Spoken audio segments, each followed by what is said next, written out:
Hello and welcome to episode 548 of Fergo on the Freak. I'm that bloke from Rugby League Project, Andrew Ferguson. You can find me on Twitter at AndrewRLP. Joining me as always is the glorious LeagueFreak. You can also find on Twitter at LeagueFreak. How you going there, mate? I'm going pretty good, Andrew. I hope our listeners are going good. New year, 2025. How good's it been so far? Really a nice little roller coaster this year so far.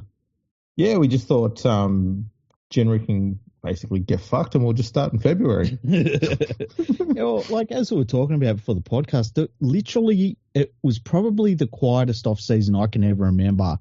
And there wasn't even like some major player move or something. There was just nothing. Like the only thing I can think of that really happened over the last couple of months is that Salford went broke. And it's like, set your watch to that. We're not going to do emergency podcasts for that, but they've got a new. Hang on. Did they go broke or did they just go broker? But they basically went broke. But then they've got a new owner. It's a Swiss guy. His name's Carsten Brummer.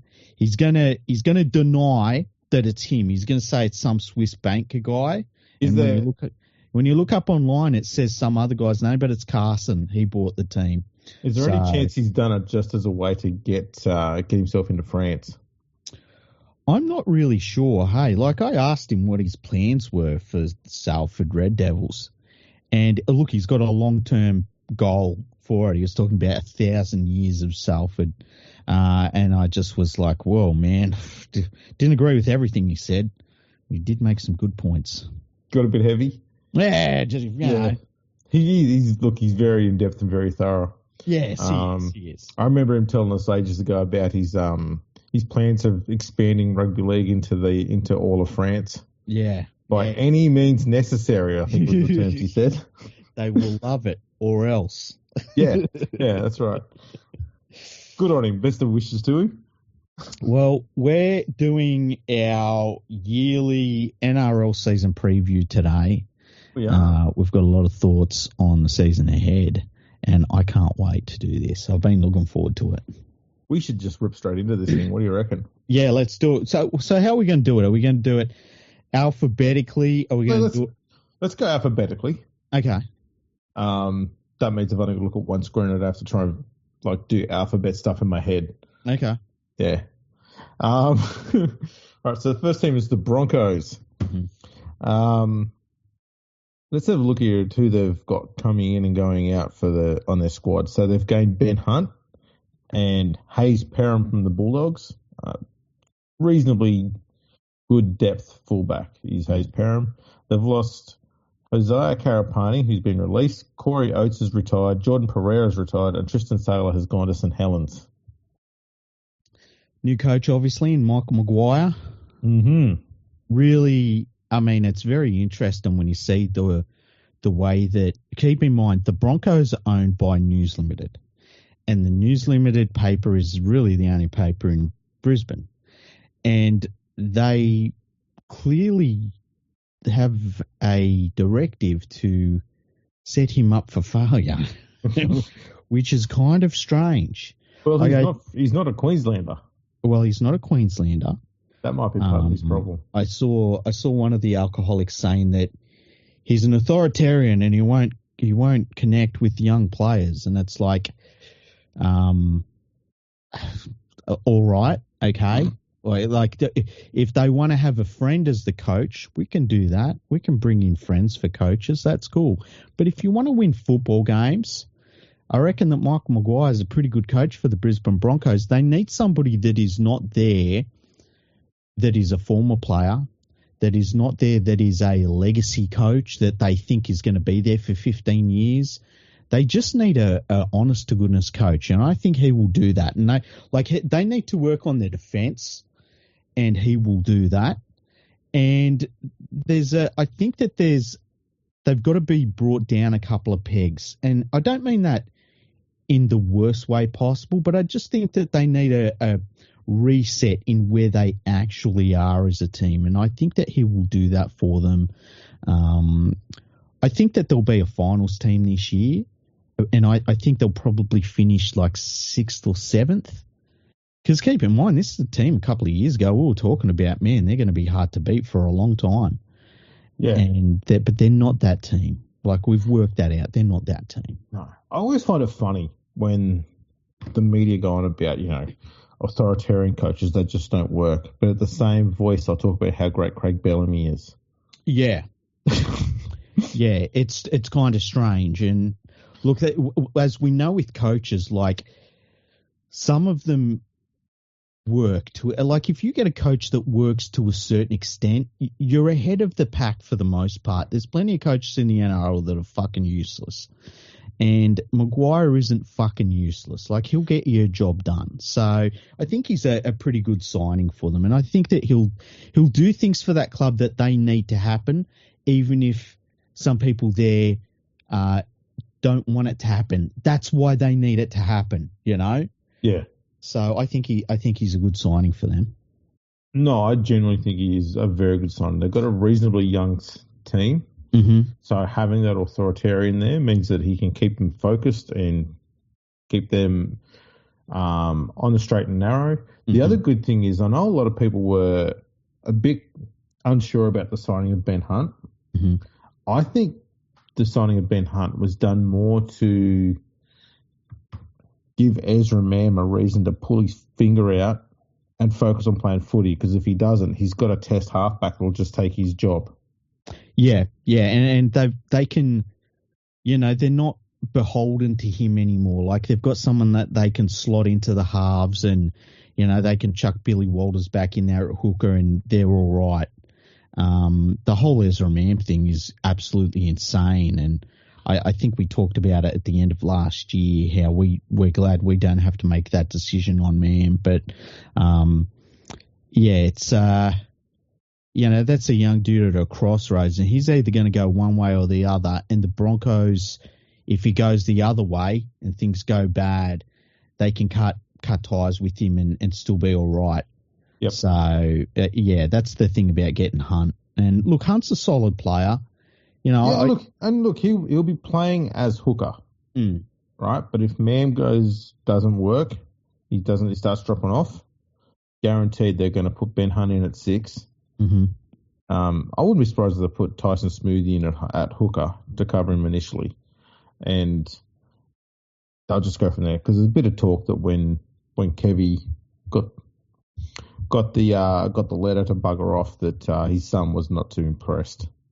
Yeah, I understand that, and like, the media's been talking about it nonstop, and look, if Walters leaves the Broncos, I think he would be a nice enough signing for another club. Like, you could see him being a backup hooker elsewhere, and being given some good minutes to any team in the league, really. So his career will be fine.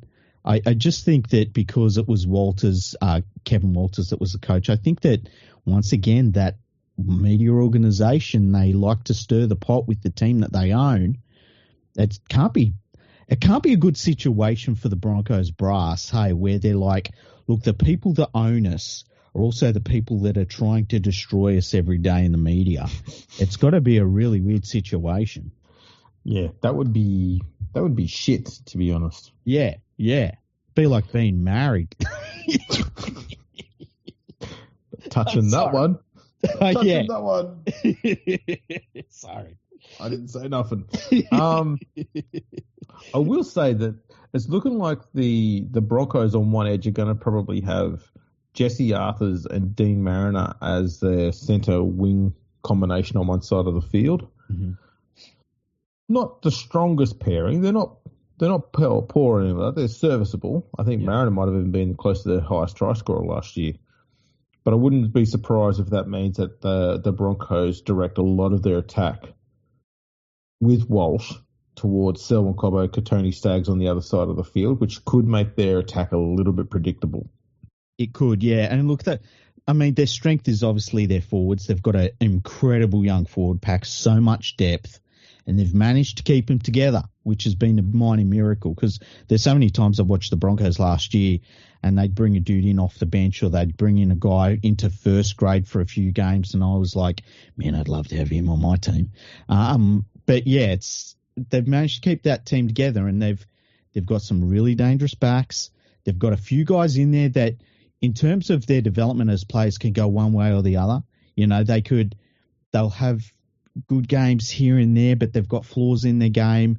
If those guys develop, the Broncos can really kick on and maybe even be a top 4 team. But it's really dependent on those guys, those fringe guys that are like, you know, they're getting their chance. That's the thing. They're getting their chance. They need to take it. They've got 2 very, very talented young forwards who will probably like spending most of the season on the bench. Ben Takura is looking like he's going to be like the straight swap for Payne Haas when Haas comes off for a break, because he's the only human in that side that's actually physically bigger than him. Mm-hmm. So he'll come on and they'll be wanting him to like really lift his game this year, because he'll be coming on against tired defenders and they'll be wanting him to just be Payne Haas. The other one is Xavier Willison, who's been playing very good footy. I think they'll be looking for him to be more of a try-scoring forward on the edge of the ruck as well, because he does have that big frame. He's pretty agile as well. Yeah. So I wouldn't be saying, and Maguire loves having a lot of attacking play running through those edge forwards. So I think we might see those 2 blokes kick on pretty well this year. Yeah, and look, they're the only forward pack that when they're on the top of their game, it's like the Panthers have to really grit their teeth. You know, and the Panthers are the standard in terms of forwards. They can cause problems for anybody. So if their forwards can really take the next step, and they've got so much talent, it's so crazy in that pack. If they can just take a step forward, like, man, they're going to be a great team, but they've got to do it. It's, you know, talking about it, you can't talk about potential for forever. At some point, you are the team you are. And some of the forwards at the Broncos, they are great players, you know. But then there's a couple of them that they need to take those steps.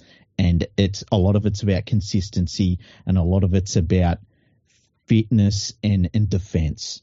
And if they can sort those things out, the Broncos could have a great season, but we'll see. Like, it's hard to predict those things because they're about professionalism and desire, and you can never tell until you see the results. Yep. All right, moving on to the Raiders. So for this year, they've picked up Miles Martin from the Knights, Matty Nicholson from the Warrington, Ethan Sanders from the Eels, Sevilio Tamale from the Dragons, and Isaac Thompson from the Rabbitohs, and they've lost a heap of players. Nick Kotrick, Emre Gula, Peter Holler, Hohepa Puru, Jordan Rapana, James Schiller, Adrian Trevelyan, Elliot Whitehead, and Zach Wolford. I don't mind the players they've lost. That feels like a lot of dead wood there. And they'll miss Whitehead. Yeah, but like you could see it was coming towards the end for him, for sure. Yeah. I think that if they'd kept him this year, it would have definitely been a case of 1 year too long. That's possibly true. I think, though, that the picking up Matty Nicholson from Warrington, I've got a feeling that Ricky Stewart might be thinking that that's a like-for-like swap. Yeah, I'm not sure how that'll go. Speaking of Ricky Stewart, can I just say, this is going to be his 12th season at the helm of the Raiders, and in that time, he's made the finals just 5 times. Yeah. I mean, for a long time, he's avoided scrutiny by basically just blaming players' performances, making up random, irrelevant excuses about stuff like referees or whatever, and hiding behind his... The rules are the problem. Yeah, and he does this other thing where instead of... Every time he starts getting questioned about the Raiders' form, he'll hide behind his, in quotation marks, focusing on development over results. You're going, man, how long are you going to develop a team? You've been there for over a decade. Yeah. And look, there's 18-year-olds that were there when you first started are now 30. When's it going to come to fruition, Ricky? He's going to be coaching against them soon. And and his whole time there, in the 12 years there, he's got a win rate of 51%. Look, I like some of the young dudes, the really young dudes that they brought into their team in the last couple of years. Oh, yeah, there's some great ones there. But the problem is who is developing them and who is setting the standards. And we know what the standard is with Ricky Stewart. And like we joked about it a lot last year, where it's like, I can't believe the team that is coached by the coach that freaks out and loses his shit and blames everyone else for losses gets to the real crunch moments in games and they freak out and they lose their shit and they blame everyone else for their loss. Like, it all flows down from the coach. And so look, I think that they've got some really talented young dudes, but man, if you don't want to be at the Canberra Raiders, because Ricky Stewart isn't going to develop you into the player you need to be. Ricky Stewart is a loser as a coach. And I think the Raiders are, because of the pure talent they have, I think they're going to be a finals team this year. Like maybe talking to 7th or 8th. But they're not going to do anything worthwhile because Ricky Stewart is the coach. And the standards he sets are loser standards. I don't see them making the finals this year. Yeah? Not at all. You consider last year, man. Their attack was so bad. They scored just 11 points more than the West Tigers last year, and the West Tigers had the worst attack in the comp. So I'm banking on some of the youngsters with another year of first grade under their belt. Nah, because the problem they've got is the pack is just not up to it anymore. Yeah, the pack Papali is doing so much work. And he's getting old, man. Yeah. Like, I love the dude, but he shouldn't be your leading forward by a long way. He should be like the veteran forward that's alongside the young bulls. Yeah, he's getting to the stage now where they should be starting to transition him to being the first picked bench player. Yeah, yeah. So you still get the impact from him, but against more tired defenders. But he's still out there slugging away and still busting his ass and still busting through the line and stuff like that. But yeah, they've got to start looking after him if they want to get extra mileage out of him. They've got to start thinking very soon about having him starting from the bench and getting that, modifying his style and his value to the team in a different way. Because at the moment, they're just burning him, man. Yeah. I feel like if he got, I base this just on a feeling within myself, it's not based on anything else, but I just feel like if he got the right offer from the right team, he would really entertain it. I know he loves being there at the Raiders, and you get the feeling he wants to be like a one-team player. Yeah. But you could, for instance, you could see him going to the Broncos and giving him another 3 years on his career. Yeah. I think the other thing I've got a concern about is their spine. You're going to have basically Ethan Strange is going to be a 5'8", but he's more of a utility back sort of player.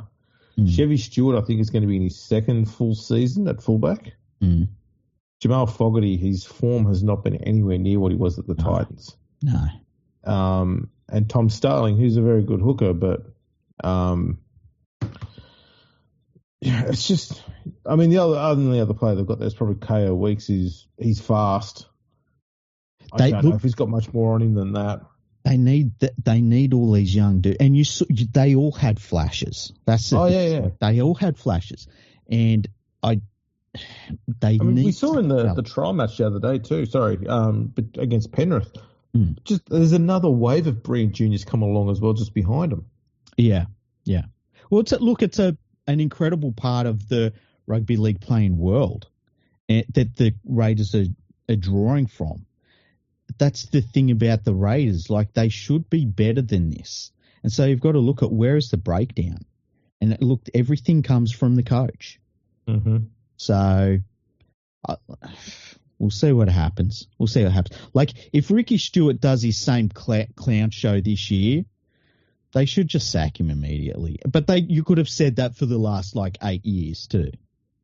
Probably the second year after they made the grand final and start to struggle to be a top side again. You're like, yeah, you know what? That's when they probably should have thought about it. Maybe going back to Matthew Elliott.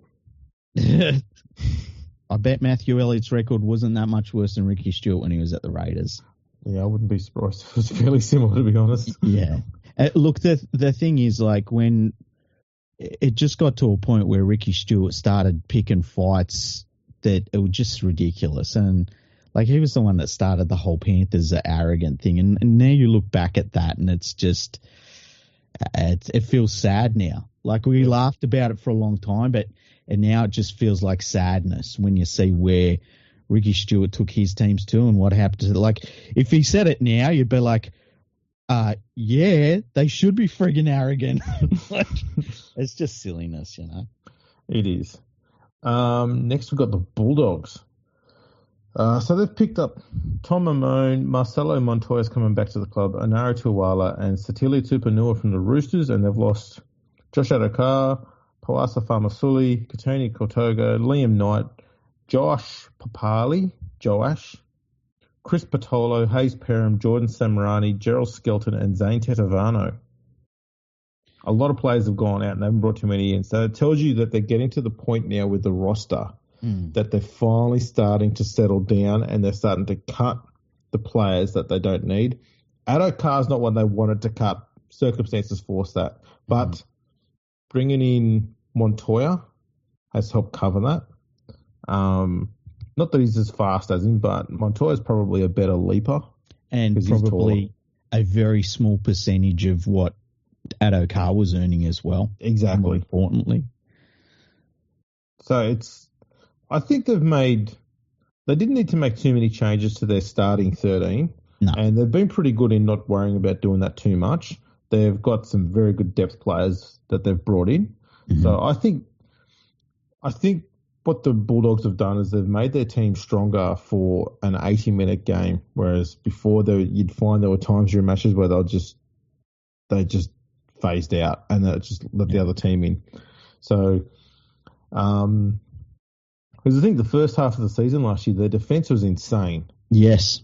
And it started to drop off. Yeah. So some of these changes they've brought in there and improvements to the squad, they're going to really help fix that up. I have the Broncos. I have the Bulldogs finishing in the top 4 based on their defence, and I think that I'm banking on it being really good and more consistent this year.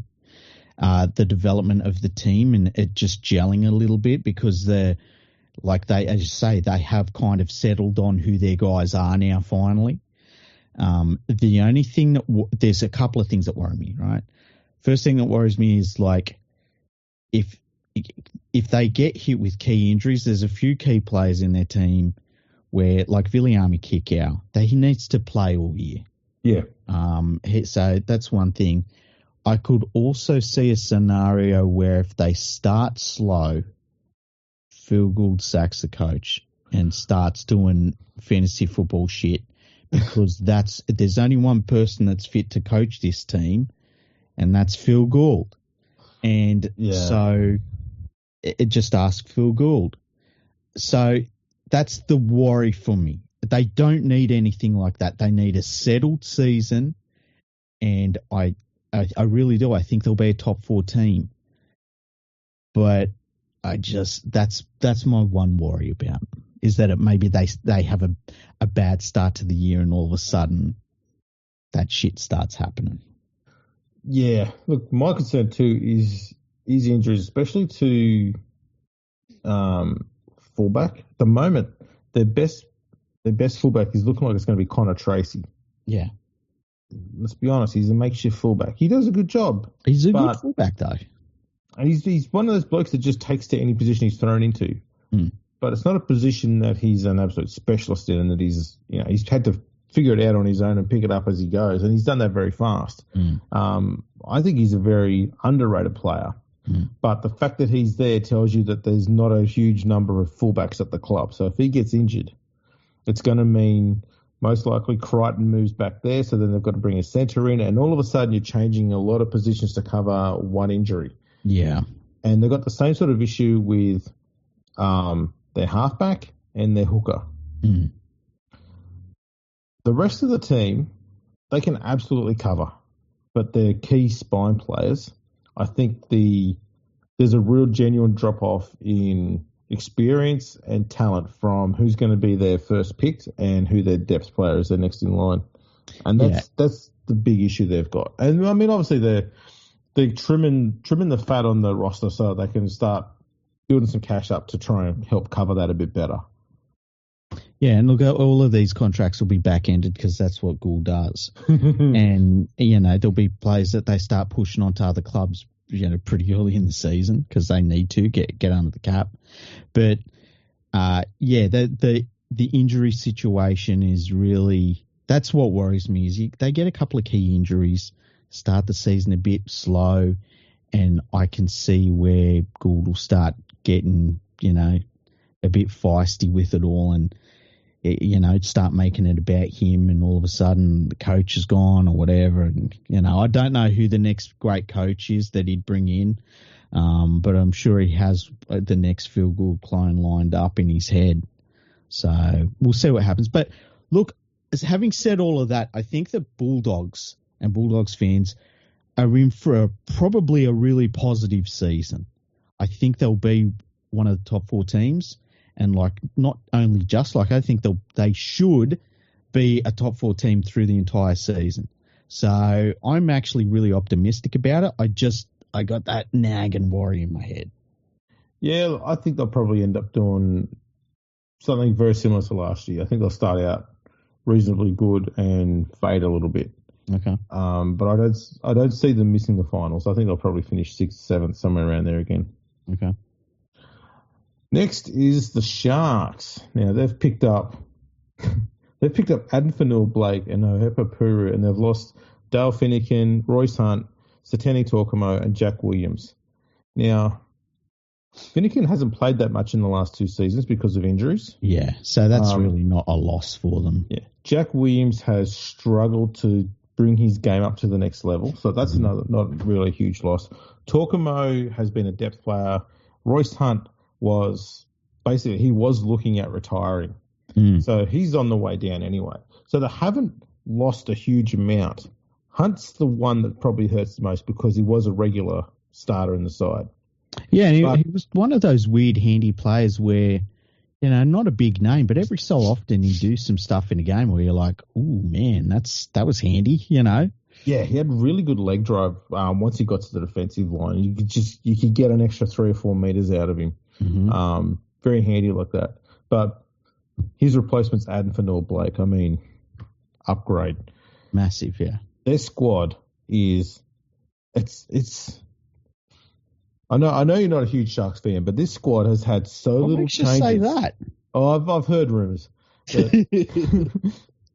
Their squad has had the fewest changes in the last 3 years out of all the NRL sides. And it does show, okay, while they may not get to grand finals and stuff like that, they're winning a high percentage of games throughout the whole year. And they're finishing consistently in the top 5. So, got to be honest, they're not a shit team. And I can't see them being a shit team again this year because they're also not getting horribly old. Their spine is good, and I think this year if they're smart and they want to go further, they'll switch Hines and Trindle. So Hines at 6, Trindle's at 7. Mm-hmm. I genuinely would not be surprised if Blake Bradley's playing Origin this year at hooker. I also think Will Kennedy is going to have a big year because there's a young guy that the Sharks have signed. Liam Ison, he was playing in their lower grades last year. He looks a lot like a young Preston Campbell.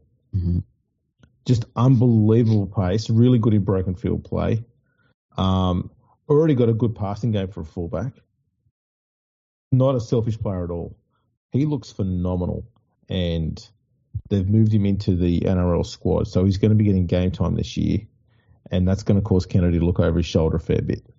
And I wouldn't be surprised if Kennedy starts putting in a lot more. He hasn't been playing bad. No. I wouldn't be surprised if he takes his game to another level this year just to say, listen here, young fella, this is what you've got to be better than, all right? I know you and me are big fans of Kennedy, and it's weird. He's that sort of player where you can see where a club is kind of looking for, because he's a very good player, but every club is looking for the superstar fullback. And so I could see where he is. They're looking for the superstar. They've got a very good fullback. And I can also see where other clubs are looking at him and saying, oh, he'd be nice at fullback for us. So it is a big year for him, you know. Yeah. The thing that, look, I think the Sharks will be top 4 as well, without a doubt, right? The thing is, when it comes down to it, Nico Hines is their big player, and he is a loser. And that's it for me. Like, when it comes down to it, as long as Nico Hines is there, I'm sorry. I'm not going to say he's a loser. I am going to say, though, this is not going to be that much different. Okay. I'm going to call him a flat track bully. Yeah, look, same thing in my book. It's the same. So when he comes up against a poor team or a shit team, he fucking blitzes them. Yeah, really good player, but it's got to be like May, you know, April. Well, look, if the Sharks come up against a team and that team is not on their game defensively, they're opening the door for Hines to play good footy, and he'll take advantage of it. But if you've got a good defence, and you don't have to be good defensively just on Hines, just a good defence, especially shutting down the Sharks pack, and the Sharks have got a very, very good pack. Very mobile, very skillful, good line movement and good line speed. Very, very good pack. If you can keep them quiet and shut them down, you immediately shut down Hines no matter what you do. You don't even have to worry about trying to shut him down. The lack of momentum up front will shut him down. Yeah. That's the problem Hines has, because the first thing he'll do when the forwards aren't going anywhere is he'll start running sideways a lot, everywhere, trying to look for runners. And if the forwards aren't going anywhere, they're not running onto the ball. I'll put it this way. I think Hines, when it comes to an important game, I think he's far worse than Jason Taylor was in the important games. Jason Taylor had some pretty good big games, you know, and his team didn't win. Hines is just gone in the big games. And that's a problem for me with if you replaced him, like if Dykes come through and Dykes was playing for instead of Hines, I'd be way more worried about the Sharks in an important game. Like Hines is a like a -5 when the whips are cracking. That's the problem for the Sharks. I find when the pressure is on, he becomes like the John Bateman of halves. He starts overplaying his hand. Yeah, a lot, and it turns into a catastrophe really quickly. Does. And look, and his teammates can still be playing pretty good, but he's having this personal catastrophe, and that's a real problem. And the thing is, like, he's far enough into his career where you can't put it down to him just being a young player that's got to learn. Like, at some point, you are the player you are. And that's what really worries me about him for the Sharks. Like, if they got into the final series and let's say he was suspended for whatever reason, I think the Sharks would play better without him. I think that they can hide his weaknesses by just moving him to 6. Because I think Trindle has looked like he's got a better command of the game and direction of the team when he's played at 7. Yes, 100%. And I think they absolutely should stick with him there. Yeah, I agree. He's got good ball skills as well, a good short kicking game, man. I just think that'd be better, because then you take a lot of pressure off Hines. If Hines can just play his natural running game, and that will bring out the best in Hines and hide some of his worst aspects. And that will mean that Brayley and Trindle will then start taking over when the pressure's on. And those two have proven that they can handle that. Yeah. Which, that's what you want. Whereas I think if you keep Hines at 7, he's going to keep going, I need to do something. And that's... I'm a huge fan of Blake Brayley, all right? So I liken his style a lot to, I think the way I describe it is Robbie Farah without the ego. I can't believe you of all people think that Robbie Farah has an ego. Mate, it's hard to argue with. What I've defended Farah against in the past, without getting too far over, is I feel like you've made a references breakthrough, to him Andrew. sacking coaches all the time, and he doesn't do that. All right, You've made a breakthrough, haven't you? You had a come to Jesus moment. It's been too long. No, but I think that's what it is. He's got very similar playing styles. He's got very good ball skills. There'll be times when he'll jump out from dummy half to be first receiver and just creates a second halfback. Yeah. Things that Farah would always do very, very well. The difference is Brayley is doing it as part of a game plan, whereas Farah would do it as part of him trying to spark something. And 50% of the times Farah would do something good, and the other 50% it would be fucked. Yeah, and look, I can't believe you're saying these things, Andrew. Fuck. The thing is too that it's something new for people to listen to. Yeah, true. The thing is too with Farah, like the number of times he played in a team that was anywhere near as good as this Sharks team, it was maybe like 3 times. Yeah, maybe. Like that's pushing it. You know, it was 05, 10, and 11. That was it. Yeah, and that when was they it. made the finals. Yeah. So so Farah did have to do some stuff. Yeah, which also shows you too that Farah was better than Brayley. Because I mean, let's be honest, Farah had to carry that team, some of those god awful sides, and made them win games that they shouldn't have won. Yeah, that's the thing about him and Benji. Like there were some games that they should never have won, and those two got them to wins, and that's one of the things that will get lost in time. When you look back and say, oh, how come Benji Marshall only has this winning record over his career? It's like, yeah, but you had to see what he was doing in a terrible team. Yeah. Look at all the times he played alongside Daniel Fitzhenry. Yeah, exactly. Like, and he was the best player on the field in like 85% of the games, and he's playing alongside dudes that were New South Wales Cup players. Yeah. But yeah, I'm with you. I think the Sharks will be a top 4 side again. Yeah. Their problem is going to be getting over that mental hurdle, and that is how do we make this team win when it's finals time? Yeah, and look, there's a few teams like that. Yeah. Yeah, I remember looking up some stats. Looks something like they won 3 of 13 games since they won the grand final, something like that in 2016. So that's some atrocious finals record like that. So yeah, they need to figure that out. Look, I liked what they did in the finals last year. They were much better. Yeah, and they got beaten by the Panthers, and everyone can say that at the moment.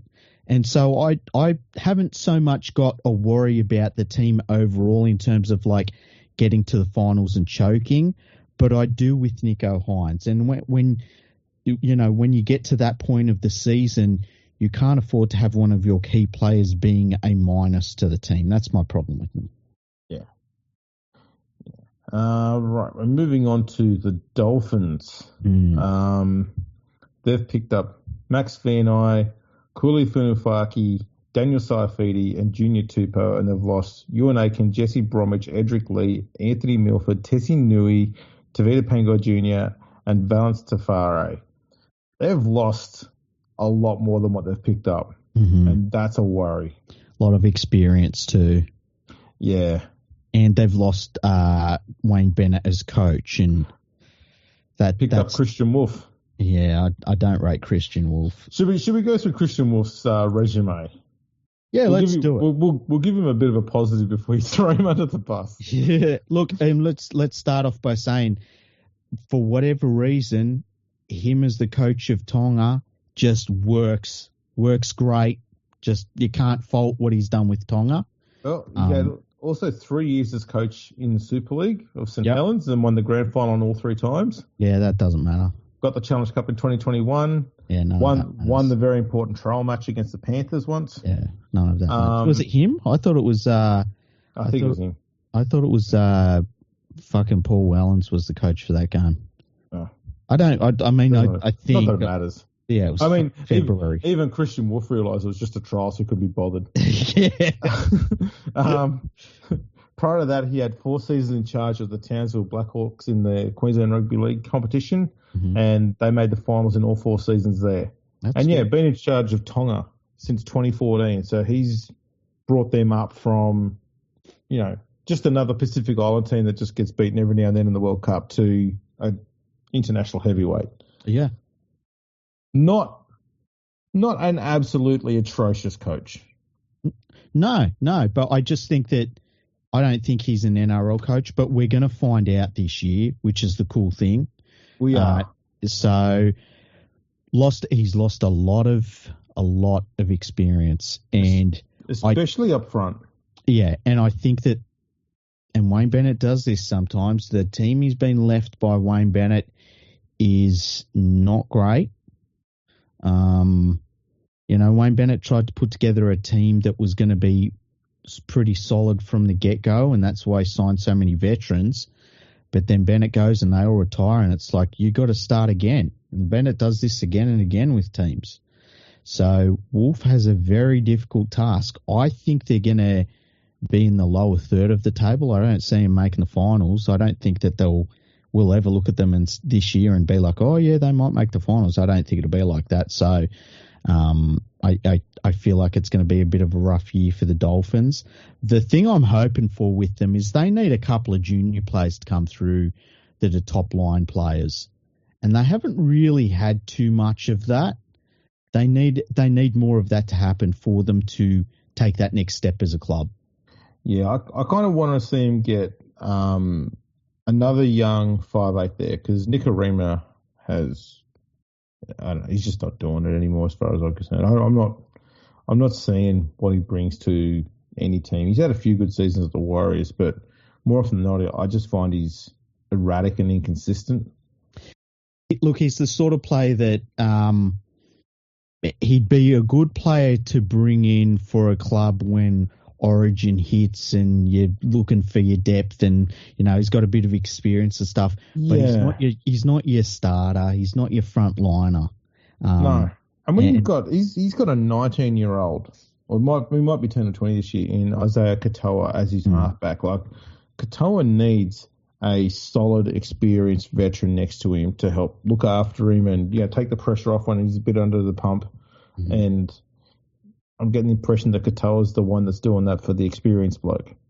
Yeah, and the thing that worries me about Katoa is that he's unquestionably got such a great future ahead of him. And I worry that he's going to get to a point where he's going to be like, I am still super young. I have heaps of experience, and I could pick my club, and I don't want to be carrying this team anymore, because I can walk into most clubs and just be straight to the finals and be going, rather than trying to build with, because they've basically, because they signed so many old players to start their club, it's been a waste of a couple of years for them now. It's like they're starting again. Yeah, how would you rate replacing Jesse Bromwich with Daniel Saifidi? Man, I would get on the phone to Jesse Bromwich and say, Jesse, come on, man, you must be bored by now. Yeah, you could do it again. Come on, man. What did you do this weekend? Hey, were you played golf? Flying to golf sucks, dude. Yeah, like, be a man. Come on. Yeah. What are you? I bet you're going to get fat. Are you fat? I bet you put on weight, haven't you, you fatty? That's what I would be doing. Yeah. I'd basically shame him into coming back. But guess what? All of these young guys are already doing better in the gym than what you've ever done. Yeah. You think I'm lying? Come prove me wrong. Come prove me wrong. Oh, I'm sorry. I thought I was talking to your brother, the better one. You know him? Yeah. The one that's still here that didn't quit like you. Yeah, you quitter, you fat quitter. Yeah. Just shame him into coming back. Because Saifidi, I don't drink the John's Kool-Aid. No, so I've never seen it. Nah, never, ever. And they got him into Origin, and I was watching him in Origin going, I still don't get it. Yeah, exactly. For me, it's so it's so crazy because there was a time when Aaron Woods got selected to play Origin. I went, yeah, I can kind of understand why. Not that he did anything phenomenal playing Origin, but he did reasonably well enough at the Tigers to get picked. Yeah, and I can see that happening. I can see where a coach was seduced by the stats on the paper. Yes. Yeah. But I'm looking at Saifidi going, he's just plodding. Yeah. The worst thing for him is he's got a brother who plays exactly the same way. He just goes, man, this bloke plods a lot. Yeah. I swear there was times where there must have been coaches that, like, if I said to you, Matthew Johns doesn't know there's two brothers, he thinks they're the same dude that's just all over the park. Wow, he's played another 160-minute game again. Okay, I'm going to confession time. I had a friend of mine, and we went. She was over for a holiday, and she wanted to see Australia, and I was like, "Let's do it." We talked about it for a few years. I remember watching a Broncos game, and I was getting hammered in this pub watching the Broncos, and I'm watching Payne Haas, and I'm watching Tavita Pangai Jr., right? And I'm drunk. I can't even see who's. But the player that I amalgamated them into was the greatest player ever. It was like a giant Wally Lewis. And I was like, he can do everything, you know? And I was so drunk. I don't remember getting back home. So, yeah. So I could see where Matthew Johns did that. Oh, man. Well, look, on the Dolphins, I can't see him finishing much higher than 13th, to be honest. Yeah, that's kind of where I could see where, if the season goes really bad for him, I could see him dropping even lower than that pretty easily. If somebody said to me they're going to win the wooden spoon, I wouldn't be like, oh my goodness, they got the wooden spoon. So yeah, they're definitely down that end of the ladder. Speaking of down that end of the ladder, next team is the Titans. The meme club. The meme club. They just continued doing what the last one did. Yeah. Now, the Titans have played just one final series more than the West Tigers since 2010. Well, and I was thinking about this today. And they've only had one wooden spoon less than the Tigers as well since 2010. The last time they were good, Scott Prince was playing for them. Yeah. Preston Campbell was playing for them, and his son plays for the Titans now. That's how long it's been. Yes. It was 09-10 when they made the finals back-to-back. And then after that, in 2011, they got the wooden spoon. Yeah. Oh, man. They've been struggling, okay. And the worst thing for them is they've been basically treading water. Mm-hmm. They're completely stationary. Mm-hmm. And when you're stationary in the NRL, you're basically going backwards because everyone else is constantly getting better. Check out their defensive record for the last 3 years, okay? 2022, they conceded 660 points. The next year, 653 points, just 7 less. Yeah. And last year, 656 points. Well, they're consistent. They are. They're consistently shit in defense. Doesn't matter who's coaching them. It's the same consistent garbage in defense. And now their attack is getting worse. The crazy thing for me is you can go through the individuals in their team and really like a lot of them. Like so many of them, like really, really like them. And yet, as a group, they suck. The team just never does anything. Like, it's like they don't take it seriously. And until they take it seriously, I can't take them seriously. Like, I just can't look at these Titans team and say, oh, maybe if it's like, no, I'm past that. It's like, do something and then I'll pay attention. Well, let's have a look at who they've picked up and who they've lost. So they've picked up this year Regan Campbell-Gillard. Solid addition. Carter Gordon from Rugby Union, and they've lost Tanner Boyd, Aaron Clark, Isaac Liu, Seth Nicotimo, Keenan Palacia, Joe Stimson, and Thomas Weaver.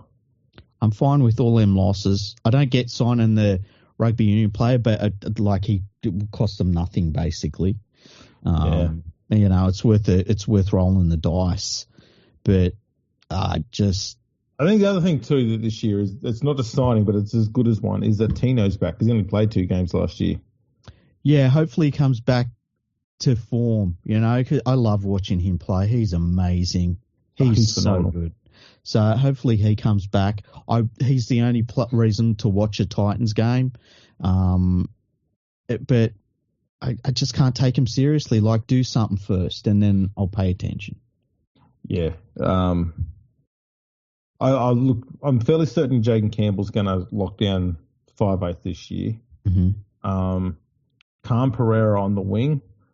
He's one of those crazy players. Not many people sort of know much about him, but he's been the top try scorer for the club in the last 2 years. Mm. And he's the top try scorer in the NRL last year. What's his stats so far? He's got 44 tries in 44 NRL games. It's amazing. In 2 seasons of the NRL. Yeah. And look, that sort of shit is what sums up the Titans. It's like you can go through the individuals and say, this dude's good. Tino's probably one of the best forwards in the world. Jaden Campbell's a great player. Pound for pound, one of the strongest players in the NRL. And you go through them all and you can really like them as individuals, but as a team, it's like, no. Yeah, their spine is weak and there's no depth to it. Yeah, and they're coached by Des Hasler, who, like, what are you going to do there? So, well, you can tell. You look at the lineup and you just see, look at the forwards they've got in there. For Tuiaka, Campbell Gillard, Fafita, Big Tino, you got Jamin Jolliffe on the bench, Cleese Haas. They've got such a big mobile pack, but just not much else. And that's a Des Hasler team from top to bottom. Yeah. They should I don't even care about should. I'm just going to say they're going to be in the bottom third, and if I'd said that every single year of their existence, I'd have been right most times. Yeah. So, bottom third. I don't care about the Titans. Last 3 years, they finished 13th, 14th, and 14th. Like, if there's Titans fans listening, I'm really sorry. I can't even imagine what it's like being a Titans fan. It must be so frustrating because as a non-Titans fan, I'm just at this point of, like, giving up on them. Yeah, I'm going to say they're going to be in the bottom 3. Yeah, I wouldn't be shocked. Next up, we've got Manly. They've picked up Michael Cheekham, Suia Torquiaho, Jazz Tavunga, and Joey Walsh from Rugby Union, and they've lost Ben Condon, Bailey Hodgson, Jamie Humphreys, Carl Lawton, Matt Lodge, although I think Lodge might have resigned. Lodge is back, is back. Brad Parker, Jackson Paulo, Josh Schuster, Corey Waddell, and Aaron Woods. Couple of pretty important players that they lost there. Yeah, they've cleared some decks. Yeah. Something tells me with the number of players that they've released and let go, I think they're starting to begin their process of trying to find the replacement for DCE. And that's what their whole season revolves around. And the thing about DCE is, like, I thought he was unfairly criticised last year at times. He did have a couple of uncharacteristic games. The problem is with the halfback, it's just over immediately. It's like better players than him. It's like, remember when Thurston was like, I was going to say, amazing, very good. Oh, it's over. It's just over now. And that's what worries me about DCE because he's a much older player than most halfbacks are that have ever played the game. And I don't think it's going to be over, but that's how it works for halfbacks. It's just over all of a sudden. And if that happens to the Seagulls this year and in round 1, 2, 3, and we're like, oh my God, it's over for DCE, that's it. They're screwed. Yeah, especially when you consider who the backup halfback is. Yeah. When fully fit, they've got one of the best spines in the comp. Yeah. That's the problem. They're gonna have a much better forward pack this year and really good depth in that area. So they're banking on being a better defensive unit this year than they were last year. Mm-hmm. If they can keep that team together and fit for at least 18 of their games this year, they'll be in the top 6. Yeah, I would think so too. They've got some very, very good young forwards in that team. If DCE just has a DCE season, which is always really consistent and stuff like that, the coach is a wild card because he's a fucking disgrace. Well, he's one like month of bad games away from having a complete meltdown. Yeah, exactly. Look, when I say disgrace, I don't mean he's a bad person or anything, but he's just I can't believe he's still coaching in the NRL after what he did to the Broncos. The fact he even got a lifeline again. Ugh, but Jeff Tuvey can't. Crazy. But yeah, it's and the thing about the Manly Seagulls, I mean, last year they pulled some performances out. I still remember that game they played against Penrith where they flat out beat Penrith at their own game, and it was like, holy shit. But that inconsistency is a problem, and yeah, I think they'll be a finals team. Because of their forward depth and stuff like that, but the DCE part does really worry me because when it's over, it's fucking over. It's just done, and there's no coming back from it for an old halfback. No, and DCE's already pushed past all of the years for a halfback. It's been incredible. And look, I would bank on him probably to still have a few good years in him just because he looks after himself. He's such a professional. In 2 weeks, he turns 36. Yeah, like how many 36-year-old halfbacks have there ever been? Not many. And he hasn't looked shit at any stages so far. No, he hasn't. You never have looked at him and been like, okay, he's slower now. Okay, he's not as good in defence now. But when it's over, it's over. And that worries me. Yeah. Next up, we've got Melbourne. So they've picked up Moses Leo from Rugby Union and Stefano Utukamanu from the Tigers, and they've lost Dean Iriama, Chris Lewis, Tapai Mararoa, Aaron Penne, Remus Smith, and young Tonamapia. Most teams, I think, and we've seen it the last number of years, losing the grand final like they did, it would be devastating. I think the Storm will be completely fine. I expect them to be top 2 at worst, and I would be shocked if they weren't the minor premiers. Yeah, I think this is the only team who potentially can avoid the complete mental disintegration that comes from losing to Penrith in the grand final. Yeah. And they have the potential to go the other way and just go, we're not going to go through an entire season and lose another grand final like that again. Yeah, I agree. And I think that makes them scary this year. Yeah, and keep in mind, and we talked about this a lot, if the Penrith Panthers didn't exist last year, we're talking about the Storm having one of the best seasons in the last 30, 40 years last year. Yeah. They were incredible. It just happens that it was a season that existed in a time with one of the greatest teams of all time. So, and Harry Grant, you look at that post-grand final press conference, and he was burning, dying, hurting in that press conference. And that when I was watching that, I remember thinking that is scary. When you see a great player like him, and he's a great player, when you see them hurting that bad, they bounce back. Yeah. And yeah, I agree with you. I could see this Storm team, I could see them win the grand final over Penrith this year. I don't think they'll have any hangover. And yeah, I think they'll win the minor premiership. And I wouldn't be shocked if they did it running away with it, to be honest. I tell you, I'm going to be interested to see how Bellamy improves Utukamanu. Yes. I'm sure he will. And if he does, my God, that kid could be anything. I could see him being a terrifying edge runner, hey? Because he's got the mobility. And if they work on his fitness, I think his mobility will improve a little bit more. And you could stick him in the middle of the field and he's going to be fantastic for them. But I just feel like there's going to be points where you see him on the edge, almost like Viliami kick-out style, and it's going to be like, what the hell are we supposed to do here? Yeah. Oh, he's He's phenomenal. Yeah. I wouldn't be surprised if Bellamy's looking at him and going, right, I've got to turn this guy into Big Tino. Yeah, and that was the thing about them getting him. He's always had the potential, but he needed something, and it'd be a shock if he didn't get that extra kick along with the Storm. Yeah. They've got some big middle forwards this year, so they're planning on just absolutely bulldozing teams. Yeah.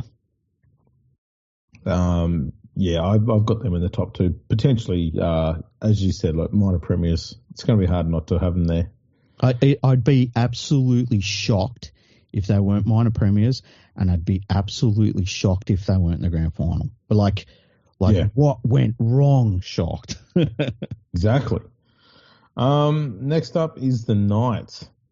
They've picked up Taj Annan from Rugby Union, Francis Manu Lealua from Rugby Union, Tyrone Thompson from Rugby Union, and James Schiller from the Raiders. And they've lost David Armstrong, Tom Jenkins, Christian Mapapalangi, Miles Martin, Daniel Saifidi, and Anari Tuala. They also got James Fisher-Harris as well. Hey? Yeah, they picked up James Fisher-Harris.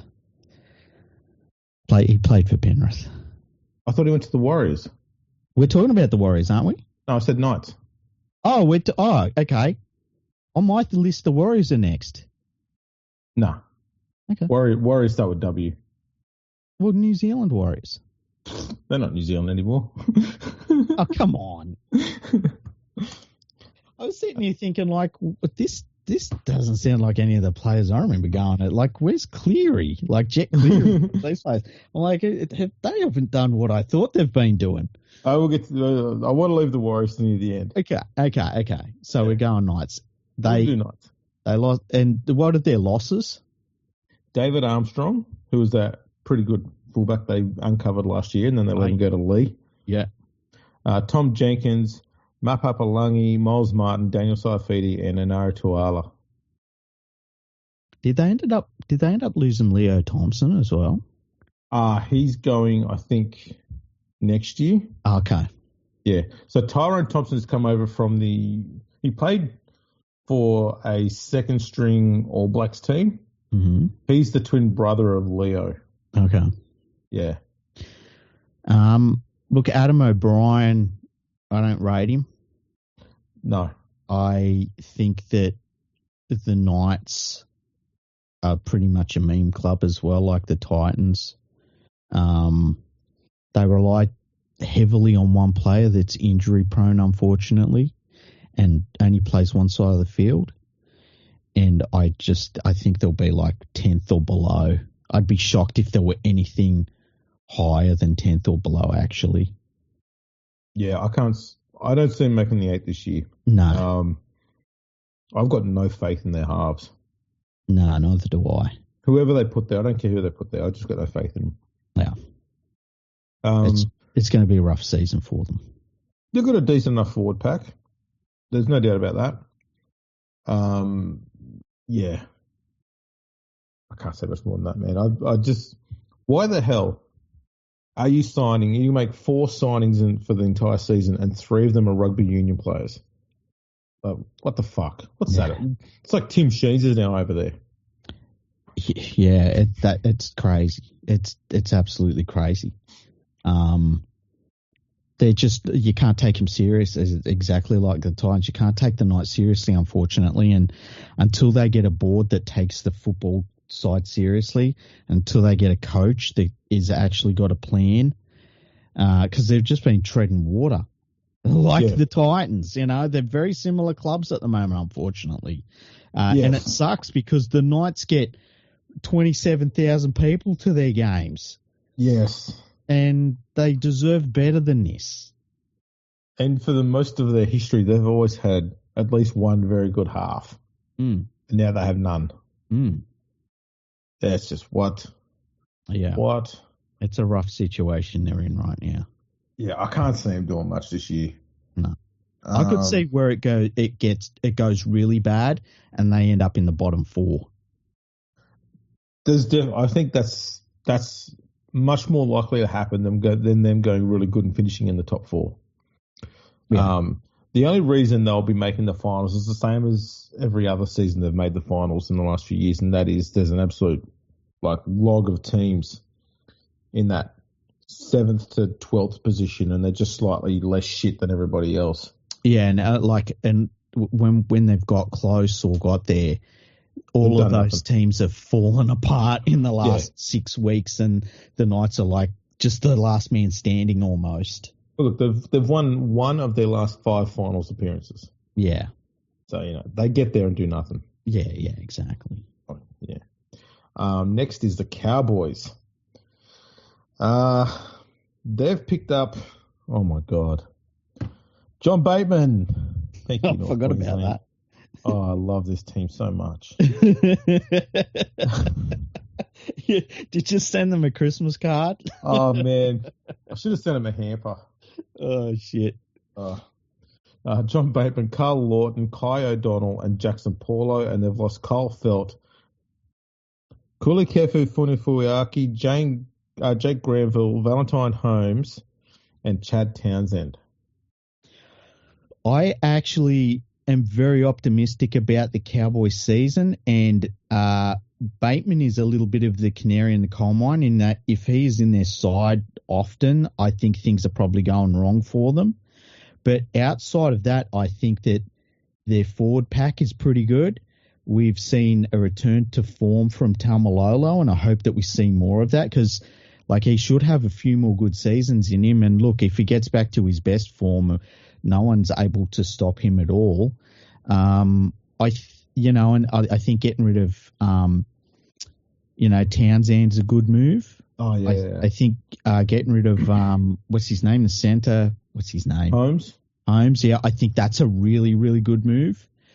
And so I think that they'll be around 6th or 7th place this year. And I think that as long as they can work on their consistency a little bit more in their defense, because their defense at times last year was disgusting. Yeah, there's times when they just turn off and go, fuck this. Yeah, and they basically just rage quit. Yeah, pretty much. And the outrageous inconsistencies between, they could put on 60 points one week and then 2 weeks later they get 60 put on them. And it's what the hell's going on here? Yeah. I think it's a big year for the coach. He needs them to have a good year. But I'm optimistic for them. I think they'll be solidly in the top 8. And if they can hit some form, I feel like they can be one of those teams where you don't really want to play them in the finals, especially if Taumalolo's back doing Taumalolo things too. Well, the other thing that could be very interesting to see this year, which we saw glimpses of it very rarely throughout last year because Cohen Hess got injured a bit, but he's fully fit. And he started running off Tom Dearden the same way he used to run off Thurston, which was when Hess exploded into the scene. Everyone's going, fuck, check this guy out. Yeah. He's starting to do some of that again. Obviously, he's bigger now, and they've tried to play him in the middle a lot more. But every now and then, if they're close to the line and they just get Hess to run a wider line off Dearden, we could start seeing Hess become that guy again to some extent.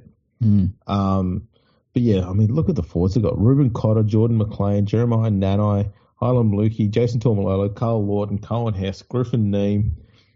Good luck trying to get in that side, Bateman. Are you pushing out? Oh yeah, and that's the thing for me. If he's in their team, it feels like something's going wrong, and I could really easily see 6 weeks into the season he's playing for, some pub team. Yeah, exactly. Let's send it back to St. Helens. Yeah.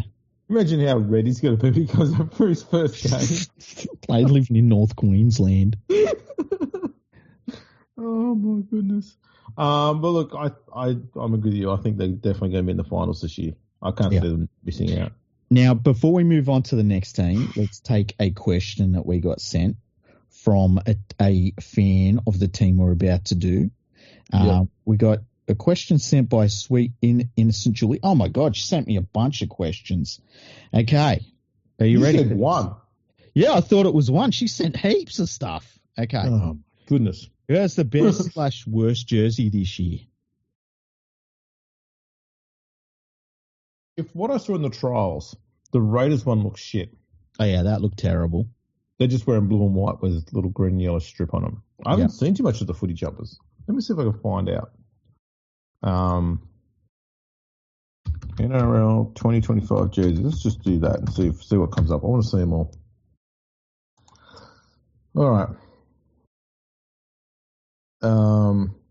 Broncos it's all maroon with 4 very thin yellow lines across it, Mm-hmm.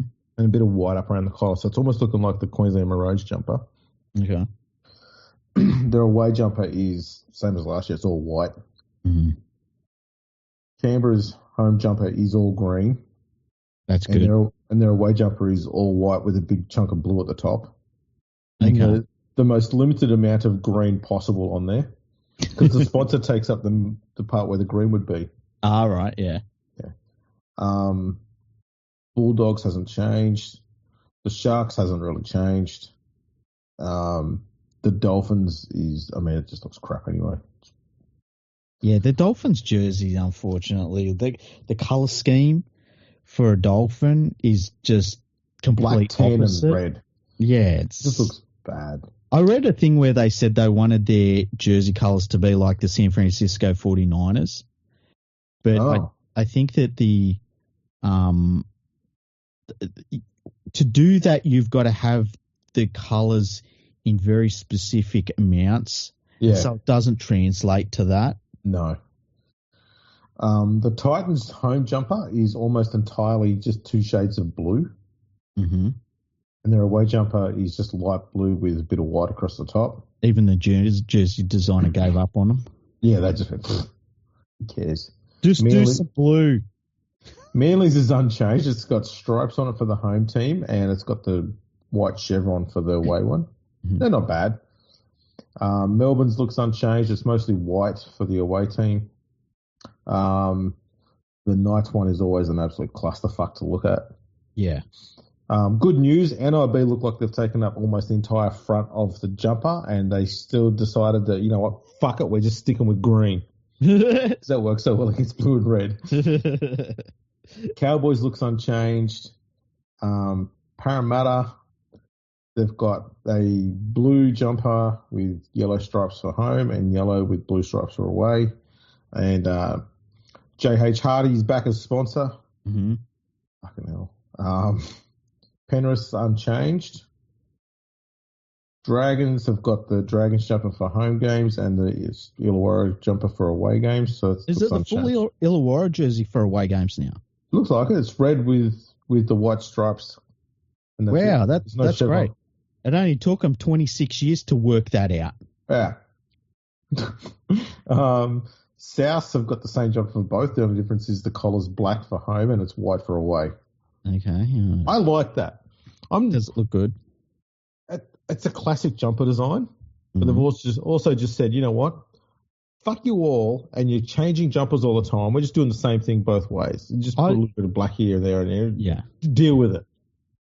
Penrith kind of do that to a certain extent, where it's like our jersey is black and we just put a squiggle here and there differently. Yeah. It looks like they're going to be adopting the pink jumper as their permanent away jumper this year. The Panthers, yeah. Yeah. Which I hate. The Roosters have got the blue with the red and white chevron for home and white with blue and red chevrons for away. That doesn't look like it's changed. Yeah. The Warriors have got a throwback to, their 1995 jumper? Okay. For the home one. And for the away one, it's got hoops. Actually doesn't look too bad. Yeah. The Tigers have the best colour palette, and they constantly go with the chevrons, which just looks stupid. Mm-hmm. I know they think it's harking back to, the history of both clubs. And this is a combination of the chevrons for Balmain and West, and with the little bit of fancy stuff there on the side they had on their 2005 jumper. Just once. Please, Tigers. I'm loving everything else you've done so far. Can we just, 2026, can we have hoops? Right? Well, It just I hate seeing the chevrons on the Tigers jumpers every fucking year. Can we just have the hoops just once? Because they look amazing. look, it's the same thing with the Dolphins jersey in that you've got good colours, but if you just have them in the wrong quantities, it looks cheap. And I feel like they've never really nailed it. Hey, They haven't. Look, the weird thing about the Tigers one, okay, is on the home jumper, it looks like the West Tigers logo has been put on the jumper yeah, after the jumper's been designed. okay, But the picture I'm looking at here, the NRL logo, yeah, because the majority of the logo is in the orange V, yeah, they've decided to make the background of the NRL logo all orange. So it means part of the orange is not part of the V. It goes up into the black and the white parts of the chevron. And it's just going, what is that shit? That's something that I design in paint. yeah. That's what happens when you don't know how to take out the background colour. Yeah, and they've done exactly the same thing with the away jumper, except it's black on the back, Yeah, encroaching on the white V and across the orange V. And there's just too many weird lines all over it. Like the Tigers jumper it's too busy, yeah, and there just needs to be hoops. It'll be fine. You could do Balmain hoops for home games and Magpies hoops for away games. It'll look great. Or if you want, just have black with white and orange hoops on it, and then switch it around for the away. You could work any way you want with that. It would be perfect. It's the exact same thing with the St George Illawarra Dragons. Like, just have one club's jersey as your home and one club's jersey as your away, and just do it right. I've said all along that's all they ever need to do. Yeah, yeah. It'd be It's great. not hard. It'd be would. great. But no, they keep doing this thing. They're trying to have their own identity, but seriously, the classic hoops jumpers for both Balmain and West are they're fucking perfect. You cannot make them any better than they are. Go with that. Yeah. It looked great. Yeah. But there you go. I don't know how we got onto that. Julie asked us the question. She's asked us some really good questions, and the rest of them I think we'll answer at the end of. I was going to say, so what was that question? Did she want us to know which one was the best and worst? Best and worst. I think the Parramatta one is the worst purely because it's got J.H. Hardy on it. Okay. Design-wise, the rest of it's fine. Yeah. The Tigers one is too busy. The Dolphins one just looks meh. Yeah. And what else was there? The Knights one with the sponsor looks just docile. The Dolphins jersey screams lower grade club. Yeah. The Titans ones are just dumb. It's stupid. I hate it. The other thing is like the Dolphins one like screams lower grade club, and that we picked this off the shelf and it was already done and it just happened to be in some of our club colours. Like, it wasn't specially made for your club. It was just like, oh, we've got this one with these colours. It's like, oh, cool.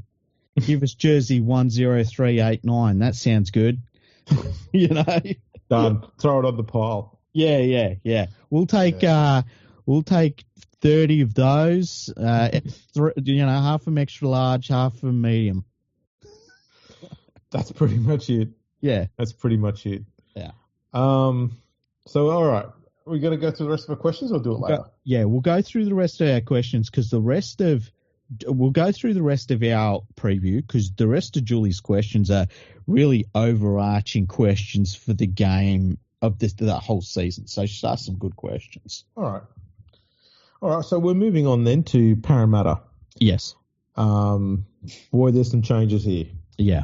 So they picked up Josh Adokar, Dean Hawkins, Isaiah Longy,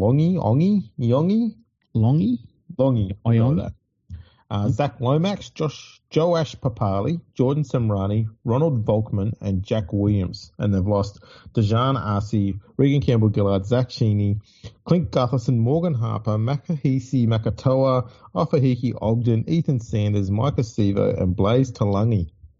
It's called a clean out. Yeah, and it feels like they've done it wrong. Do you think? A bit of it. Why?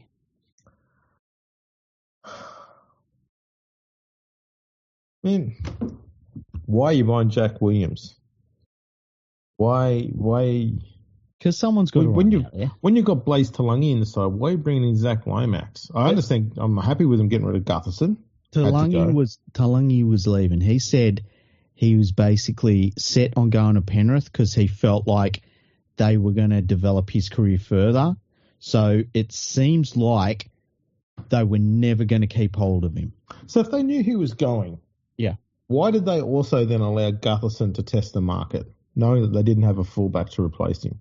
Because Gutherson sucks. I know he sucks, but they don't have anybody else there. If you were Jason Ross, the new coach, Uh-huh.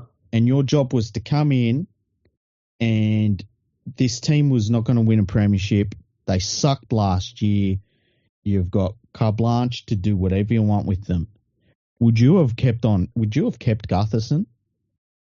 No, right? But That's exactly why he didn't keep him. I know. But if there's no other fullback, I'll keep him just to cover it until I can find a replacement for him. I would rather roll the dice on other players. A failure of previous management to not have a backup for him for years. I would rather Gutherson not be there and try my luck. That's fair. That's fair. He was an albatross in that team. Yeah. You know, he was a guy that ran around pretending he was Wally Lewis, and he had the fucking resume of, I don't know, pick anyone, Paul Carriage. Like, literally had the resume of Paul Carriage. Yeah. The other thing is, does Zach Lomax come in as a winger, given how good he was on the wing last year, or does he come into the side as the centre, given that they've got Josh Adokar there? Do they put Simonson on the wing and Lomax at centre? Or do they put Lomax on the wing, or do they put Lomax at fullback? I think it'll be the same thing with Crichton when he signed to play fullback for the Bulldogs.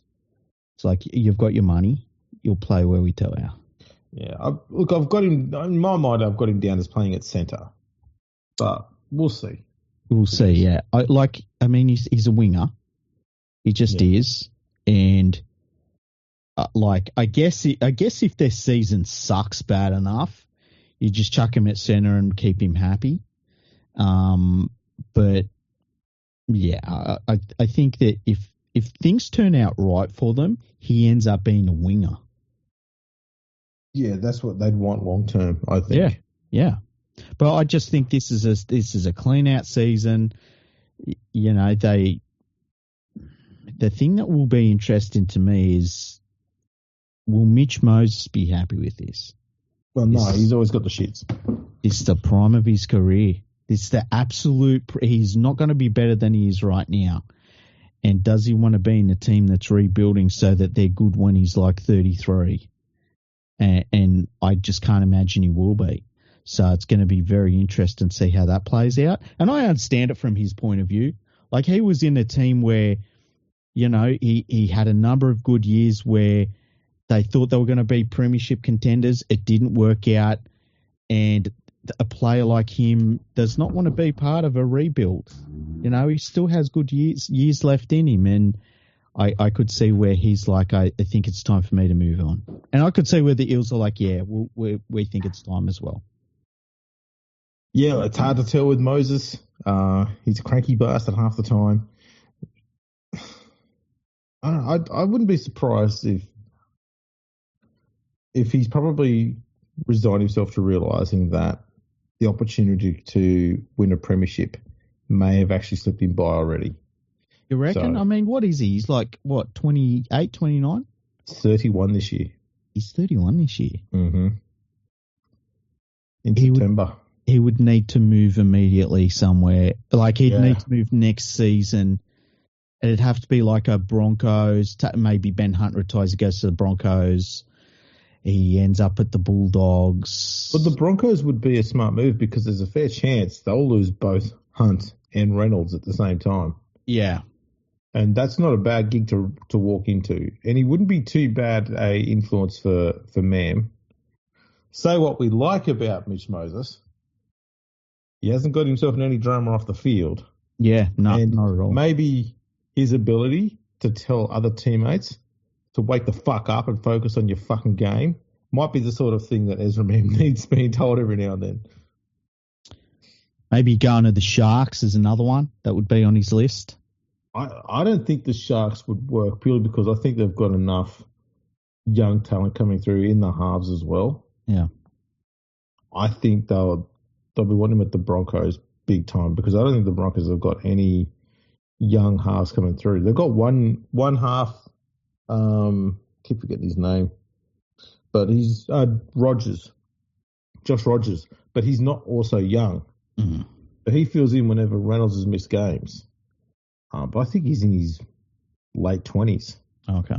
Cowboys would be another good one for him. Oh yeah, that wouldn't be bad. That'd be he'd need to at this age. I didn't realize it's 31. At this age, it'd have to be I walk into the team and we see how we go. Yeah.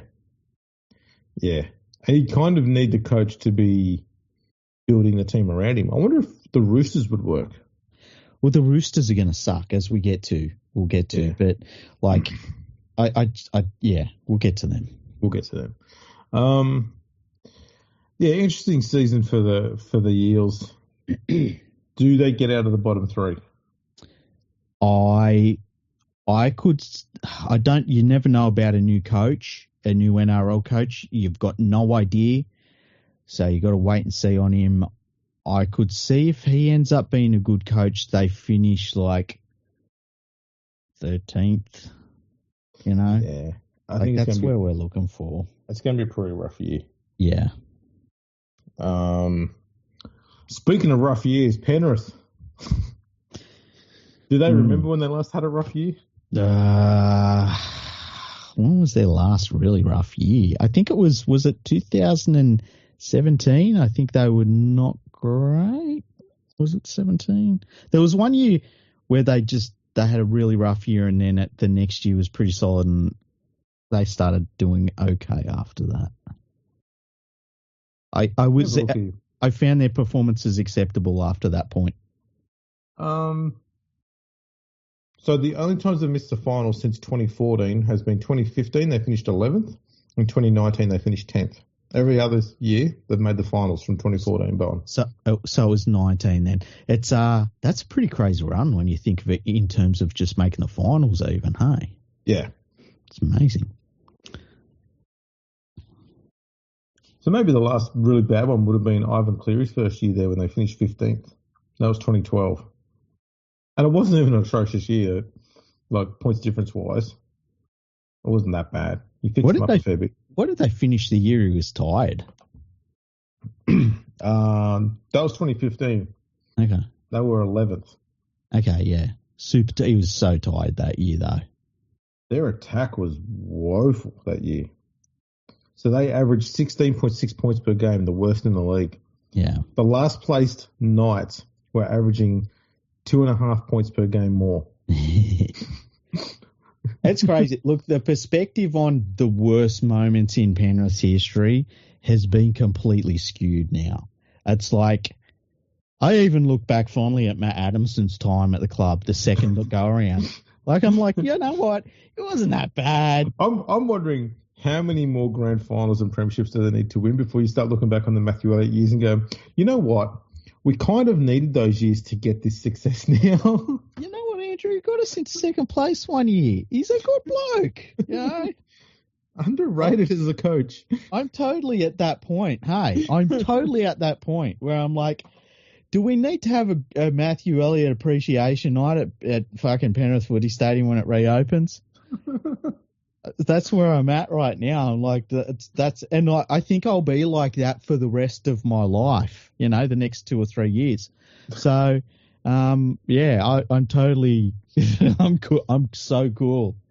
It's a weird place to be in because remember we did that podcast where it might have been 2019 where I got drunk and I had a rant about Penrith. Mm-hmm. And it's weird to think everything that's happened since then. And I'm just like, yeah, everything's cool now. I'm good.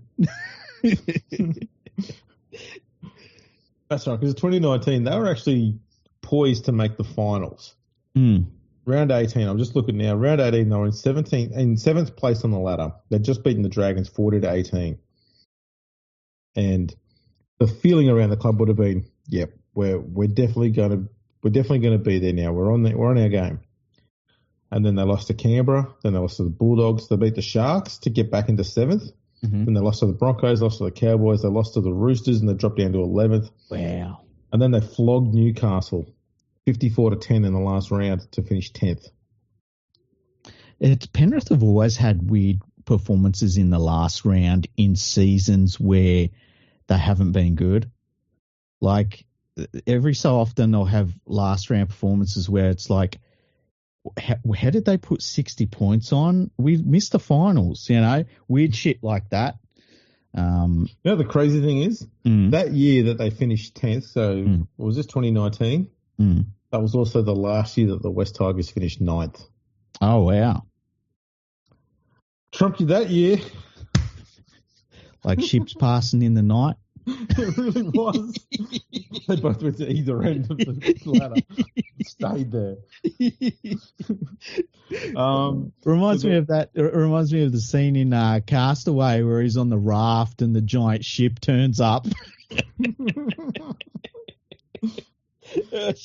That is too true. The Panthers have picked up Isaiah Papali'i and Blaise Talangi, two very good signings. Yeah.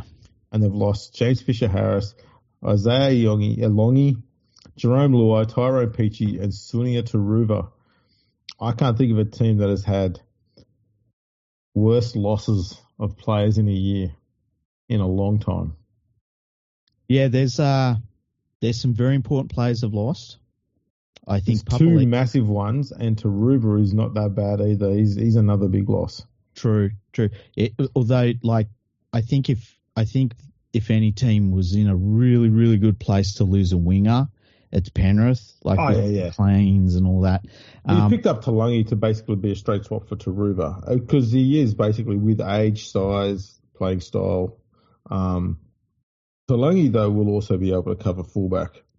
I think Talangi, they're going to try him at 5'8", and if it doesn't quite work out, he ends up in the centre / in the wing, and all of that is a positive because if he turns into a decent 5'8", they're set. If he turns into a really good centre, they're set. If he turns into a good winger, we know he could be a good winger. They're set. Would the Panthers consider putting Edwards at 5'8" to extend his career a little bit? I don't think so. Not at this stage, anyway. Like, it's not like Edwards' game is built on speed. It's built on his cardio and just non-stop working. So I think the only thing that can really, I think the Panthers are going to be like rudely good this year compared to what people maybe think because of the players they've lost. I think that they'll be able to cover for Luai. I think they'll be able to cover for Harris. I think that Papali's going to be a really good addition to them, on top of their forward depth being very good once again. So, like, if you were looking at their season in isolation, you'd look at this Panthers team and say, that's easily a top 4 team. Oh, yeah, still a phenomenal side. And look, the problem is going to be who they go with at 5'8". In my book, right, in order, you have Jack Cole as your first choice 5'8". Me too. Dane Laurie is your second in line, and whoever that other Muppet is, it can be third. The one that's Talangi. No. That one that was playing there last year and doing a shitful job. Oh, Snyder. Yeah. Yeah, he's terrible.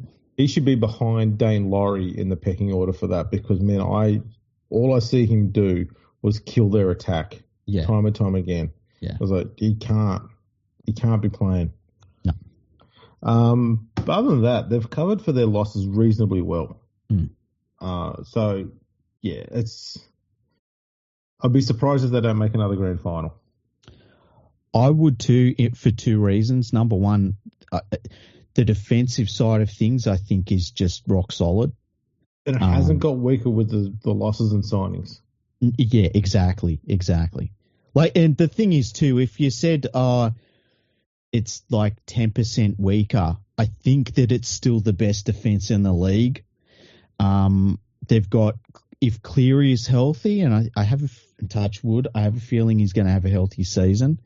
If Cleary is healthy and Edwards is healthy, they're fine. Yeah. And then the other thing is too that they've replenished their junior depth, which has been decimated over the last few years by other clubs, and fair enough. But I think they've replenished that junior depth, and now we're seeing them sign like some of the elite juniors from elsewhere in Australia as well, because these young dudes who are like 18, 19, 20, all they know of their like teenage years is Penrith winning premierships and having this incredible system. And so now what we used to see with the Storm, where you would go to the Storm to further your career, now we're seeing that happen with Penrith.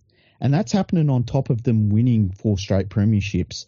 So it's a really interesting moment for the game, because if they get a couple of all of these young players to hit, just a couple of them, they're the best team in the league without question. Yeah, if they're not already. That's right. And on top of that, you get to the finals and they're this force of nature that I know you and me have never seen in our lifetime. And it must have been what it was like to watch the Dragons in the finals, where it was like, you know, maybe they had a year where they finished third, but you get to the finals, it's like these guys have more experience in big games and in big situations than you will ever know in your career, and you just can't beat that. So Penrith's an anomaly. They're a real anomaly, and I'm expecting them to probably be in the grand final, and if they don't make it, someone has had to put in a performance that was like godlike to beat them. Yeah. Which is crazy to think about. It's crazy to say all this with my team. It's insane. That's what it is. But yeah, I agree. And look, again, I can't see them being outside the top 2. No. And the other crazy thing about it is like, with all the success they've had, they're not old at all. No. None of them are old whatsoever. No, they're not even closing in on old yet. No. They're just approaching the Matthew Johns peak period. Yeah. They haven't even reached that yet. But it's crazy to think that, like, even in 4 years from now, maybe then some of their players you'll be like, oh yeah, he's probably got a few years left in him. That's like the timelines we're talking about with this team. It's so insane to be witnessing this. It really is. It's crazy. Next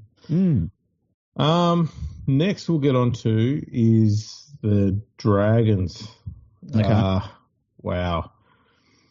They've picked up Damien Cook, Emre Gula, Clint Gutherson, Valentine Holmes, Lachlan Ilias, and Nathan Lawson, who comes from Rugby Union. And they've lost Jack Bird, Max Vierney, Ben Hunt, Zach Lomax, Jesse Marshke, Sevelia Tamale. Oh, my goodness. What have they done to this team? It literally screams, we have no talent, so we'll grab whatever's there. Yeah, they're basically doing what West Tigers have done for 20 years. Yeah, that's a good point. That's a good point. It's a weird looking lineup, man. I think it is really showing. It's shown the coach and what his actual ability level is. No, just for the listeners, every year I write a season preview for every single NRL team for the Rugby League Review magazine, which should be coming out very soon, by the way. But part of that, I've got to put together what I consider would be their best lineup for this year. Mm-hmm. And trying to piece together a coherent lineup for the Dragons where player skill sets would align with the players around them and the players who are going to be feeding them ball and stuff like that was nightmarish. Mm. I mean, this is likely going to be the spine. Clint Gutherson, Lachlan Ilias, Cole Flanagan, Damien Cook. Who's running that? Anytime you've got a spine where it looks like your key playmakers who are going to be calling plays are your hooker and your fullback, that's a mess. Yeah. You need the playmakers to be first receiver, not third receiver or dummy half. The thing that scares me about that too is that like Lachlan Ilias, he's a handy player, he really is, but he needed to go into a safe rugby league environment for a young dude. If he went to say, it's almost the same thing as Sexton went to the Bulldogs, where he can now this year he's going to have that job, where he's the halfback alongside Burton. Ilias needed to go to that sort of situation, and there's not many who are out there like that, to be fair. No. But his offsider is Kyle Flanagan, who is the worst NRL player, without question. And his dad is the coach, and that's the only reason he's there at that club. It's the only reason he's getting first-grade football. And Lachlan Ilias is not going to be allowed to overcall Flanagan. Because if he starts pushing Flanagan out of the side, guess what? That ain't happening. So it'll be Ilias that gets pushed out the side, and he'll be told to go and look for another club. On top of all that, you've got a loser at the back in Clint Gutherson who's going to be yapping away at his players and telling everyone else they're the problem and doing this false leadership shit that he's done his entire career. Meanwhile, the coach, he's only got one thing that's ever going to turn this around. But unfortunately, we test for that. So he's fucked. It's just...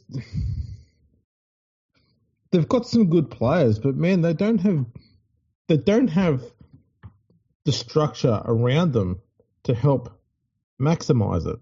So, for example, their wingers are likely going to be Sloan and Ravalawa. I like Ravalawa, hey. Right? They're great finishers. Yeah. But on the inside, you're going to have basically Moses Sully, Valentine Holmes. And for better or worse, they're the sort of centres that will back themselves before they try and get their winger in position to score. And I can understand it with McNuggets because he's a really good finisher. He's a powerful player. I'd love to have him at my club. But, it doesn't help you when you're the winger. No. Their middle forwards, it's Blake Laurie, Francis Molo, Jack de Bellin, maybe Gulu, I dare say. He probably will help in that essence. That's probably not too bad a signing given how light on they are in that area. And Molo might be leaving the club. I've heard, I've read the last few weeks that him and the club have kind of had a falling out and they're trying to part ways. And man, they can't afford to lose too many big men in the middle, man. They just can't. That's the thing. And when it comes, and with all due respect to him, when it comes down to a point where you're man, we can't really afford to lose Molo, that says a lot, man. That says so much. Damien Cook looked done last year. Yeah, and if he hasn't got middle forwards, prop forwards that are making the good meters up the middle, they're not making huge meters, but good meters with quick play the balls. If he's not getting that, then the speed that he has at a dummy half is completely negated. He's just passing the ball off the deck. You may as well just put Darren Sander there. Yeah, and yeah, exactly. I bet he's still got a great smile. He would have. He's probably still looking just as sharp too. I bet if you walked into Darren Sander, he'd look $1 million still. He would. Yeah, he'd still be fit as a fiddle and looking great. Yeah.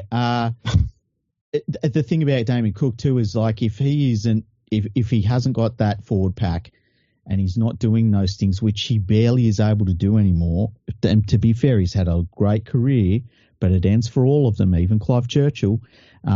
It's not like he's a defender. No. It's hard to figure out how this side's going to attack, and especially when you see the way we've seen before how the coach structures his attack, right? You just look back on all those years he was at the Sharks, and the team was known for being a grinding, uninteresting, boring attacking unit. They were just everything was defensive minded. They did everything off their defense. Just fine. You're going to win more games than you lose if you do that. But when their defense is not exactly strong to start with, I can't see what he's trying to do here. No. Valentine Holmes looked done last year. You know, I don't get Flanagan's signing. Well, why have you let Ben Hunt go and kept Flanagan? I don't get that. it makes zero sense. But this is look. I know that they're a privately owned club, you know, and remember they weren't a privately owned club, and people were like, if it was a privately owned club, they'd have some direction and stuff, and then they become a privately owned club. And it, if anything, it's got worse. And they've made some terrible personnel decisions off the field and on the field.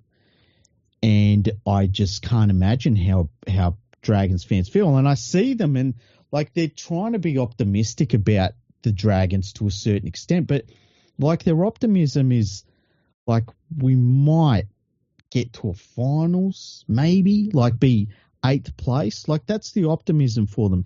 This is a team that is situated in one of the best junior areas that rugby league has ever seen. They've got 2 areas they can draw upon, both of which have always been very good. And they are a mess. And this is enough time that the coach has been there that it's his mess. It's not what he's been left with. So look at the signings, man. They're all ones that he made. Exactly. And but they're not future signed. Like, no, that's Gutherson. right. Like, how many years has Gutherson got left in him? If you said Gutherson at his best, how many years has he got left of even being okay? You know, Valentine Holmes is, if he gives you 1 more year, I'd be shocked. If Damien Cook gives you 1 more year, I'd be shocked. And the fucking team is being controlled by Kyle Flanagan. It pisses me off. I'm not a Dragons fan. See, I've become so good at whinging about the roster management of the Tigers that I feel like I need to support the Dragons this year so I can have something to whinge about. Look, Dragons fans, we went through this before when, remember, many, many years ago, probably the first year we had this podcast going, and we were talking then about how crap Paul McGregor was and how he needed to be sacked. And we had Dragons fans telling us, yes, please, can people please listen to what these guys are saying? We need Flanagan. We need that McGregor gone. He's just fucking hopeless. And eventually they're going to be sacked. We can be your voice again, Dragons fans. Don't worry, okay? We're here for you. This squad has... It's one of those things, right? It's got a bunch of genuine NRL quality players and some players who just shouldn't be in the NRL at all. But the majority of the side is NRL quality players. But their skill sets are not aligning with the people that they need to link with. And so the game plan is going to be changed so that it doesn't line up with any of them. It's going to be some sort of halfway point where you're not getting the maximum best out of any of them, which is just a weird thing. But that's what he did at the Sharks until he ended up finding the players that would work with his weird style. But we know what he also needed to do at the Sharks as well, which was everything he shouldn't have been doing. You know, I'll never give him credit for what he did at the Sharks ever. Well, no, he can get stuffed. I've never said this about an NRL team ever, right? But I've got a question for you. Would this Dragons team make the Super League playoffs?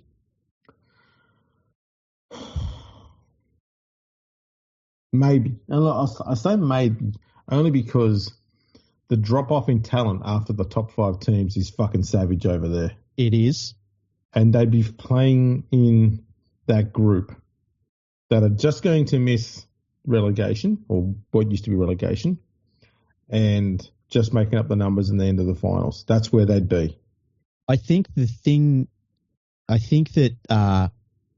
6th to 10th out of 12 clubs, whatever it is. McNugget, I think a player like McNuggets and Ravalawa would go well in English rugby league. Oh, and like, Sloan would as well. He absolutely carved that up. Yeah. Kyle Flanagan is a halfback in Super League. Nah, mate, he's not even a championship halfback. Yeah. Ilias would be really good. Yeah. And Gutherson, it would be the same sort of Stockholm syndrome that the Parramatta Eels have fans have been in for the last however many years where, you know, like the Leaf fans would be like, oh, yeah, nah, seriously, he's a really good player. And it's like, man, I'm telling you, you're in an abusive relationship. It's not real. No one wins here. Yeah. But yeah, like I've never seen, even with the West Tigers when they've been at the worst, I was like, man, they'd fucking smash Super League. This is how bad I think the Dragons are. They're a fucking mess. And the problem that I see about it is that, like, you can replace the coach and you can replace the players. I think that they maybe need to replace so far up into their organization because their owner has the money. Like, money's not a problem. No. So it's not a money issue. But they need to replace so far up into their management structure that I don't know how you change this anytime soon, because this is a disgusting mess that is not good enough for the Dragons, Andrew. Like, this is a name in Australian Rugby League that we should all be proud of. And to see the club in this state is so sad to me. I agree. I would not have signed Gutherson. I'd have moved Lomax to fullback before signing Gutherson. Yeah. They don't get anyone good. And you think of look at all of the players that have just left Penrith over the last number of years. All of those great players that have gone to other clubs and helped them become much better. Even the Tigers have bought them. Yes. Exactly. The Dragons cannot get anyone that's even decent. And there's a reason for that. And we all know the reason for that. Yeah, look, good players don't want to go into that environment. I'm not as anti Valentine Holmes. I'm not saying he's a superstar, but I'm okay with him being picked up. If it had have meant someone like Lomax moves to fullback or Sloane stays there and Lomax stays on the wing, that would have been fine by me. I would not have let go of Ben Hunt until I had a halfback to replace him. I think Ben Hunt with Lachlan Ilias would have been a very, very strong halves pairing. I would have liked that, yeah.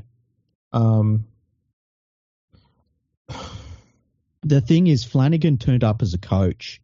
I know. And Ben Hunt couldn't get out of there fast enough. He was because he saw the painting, he saw the writing on the wall, man. He knew he was going to get replaced by Kyle, and that was. He thought, I don't need to deal with this shit. Yeah, get out. But on top of that, they're getting nobody that's. I mean, what? When did Gutherson actually? Like, it was really late in the player market that Gutherson was told that he could move on, and it was like, so they're getting dudes that are like last chance saloon, or they had no other options. Yeah, the Tigers used to pick these players up. Yeah, they did. Yeah.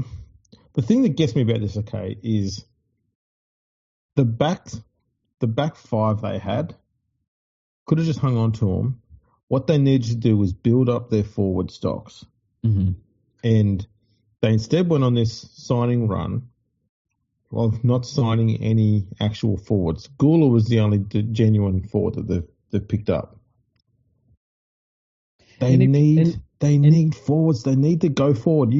If you're going to sign Damien Cook, you need go forward to get value out of him. And they didn't do that. And that's what I don't understand. It's obvious that they've just gone and signed, he's an A player, he's an A player, he's an A player. Going, build something around them. I've seen this shit before. The Tigers did it for 20 fucking years. Mm-hmm. And now the Dragons are doing it. I'm like, help Cook, help you out. And they've just not done that. Oh, and I understand why a Damien Cook took the money to go there, right? But the situation for Damien Cook would have been perfect for him, would have been North Queensland, playing behind that giant pack. Bring him off the bench, bring him off the bench at Penrith, like that sort of situation. Even bring him off the bench at the Sharks, He obviously took a little bit overs to go to a team where it's like, last contract. There's no plan here. There's no plan whatsoever. I feel very sorry for Dragons fans. If they don't get the wooden spoon, I'll be absolutely shocked. Yeah, I'm just lost, man. I don't know what the hell they're trying to do here. I don't understand what they're trying to build with this roster. We've Makes seen no sense to me. We've seen some terrible situations at the West Tigers over the last, fucking decade. Yeah. I don't know that we've seen one as bad as this Dragon situation. No, because a lot of those Tiger sides just had a bunch of players who were overpaid but were never really that good. Mm-hmm. But this Dragon side has a lot of overpaid players that have been better than those Tigers players were. Mm. But these guys are on much, much, much, much more money. And they're some of them have never earned that sort of money. Oh, how much is Cole Flanagan going to be on? That's a really good question. How much do you reckon he's on? He's on and go, you know what? I think that halfback. For the quality that he is, he should be on minimum wage, which is $120. They'll probably say, let's give him $2 million a year. Then he can buy myself a car. It's so crazy. And it's not even like you can look at their team and be like, oh, yeah, but they've got some juniors coming through. It's like, no, they don't. They don't. I don't know what they got coming through, but, man, it's just that's disappointing. It really is. Yeah, look, I'll say I've got them in the bottom four. Yeah. Bottom four, lock it in. Yeah. Next up, we've got the Rabbitohs. And this is another one I don't know what to make of this side. Wayne Bennett's coming back as coach. I don't know if that's a good thing anymore or not. They've picked up Ewan Aitken, Lewis Dodd, Lachlan Hubner, Jamie Humphreys, Josh Schuster, Jaden Sullivan. I'm not over the moon about any of the signings that they've made. No. They've lost Thomas Burgess, Michael Cheekham, Damien Cook, Dean Hawkins, Lachlan Ilias, Tani Milne, and Isaac Thompson. I think they've lost more than they've gained. Yeah, they've lost some solid first graders compared to what they've gained. Look, and the thing about Wayne Bennett, he raises your floor, but I don't think he raises the ceiling on what you can achieve anymore. And I think it's been that way for a long time, but he does raise the floor. So he's going to get them to be better than probably they should be by a couple of wins. But I think that the last 2 years we've seen this South team make panic moves, and whether that was pushed by the coach, and I tend to think it wasn't pushed by Demetrio. I think it's been like a club situation where they've made panic moves and when they got what's his name, the centre that, he's not a centre. What's his name? Jack Whiten. Like that move, even like 12 months on, I still can't fucking understand what they're thinking there, because it's an albatross contract. Yeah. It's like the first contract you would move. And it just is a bit of a mess of a situation. But Bennett will get them to a couple more wins than they deserve to be. But they're not making the finals. The one thing Wayne Bennett has to do above anything else, he has to get his playmakers, his spine, playing consistently good football and focusing only on playing good football.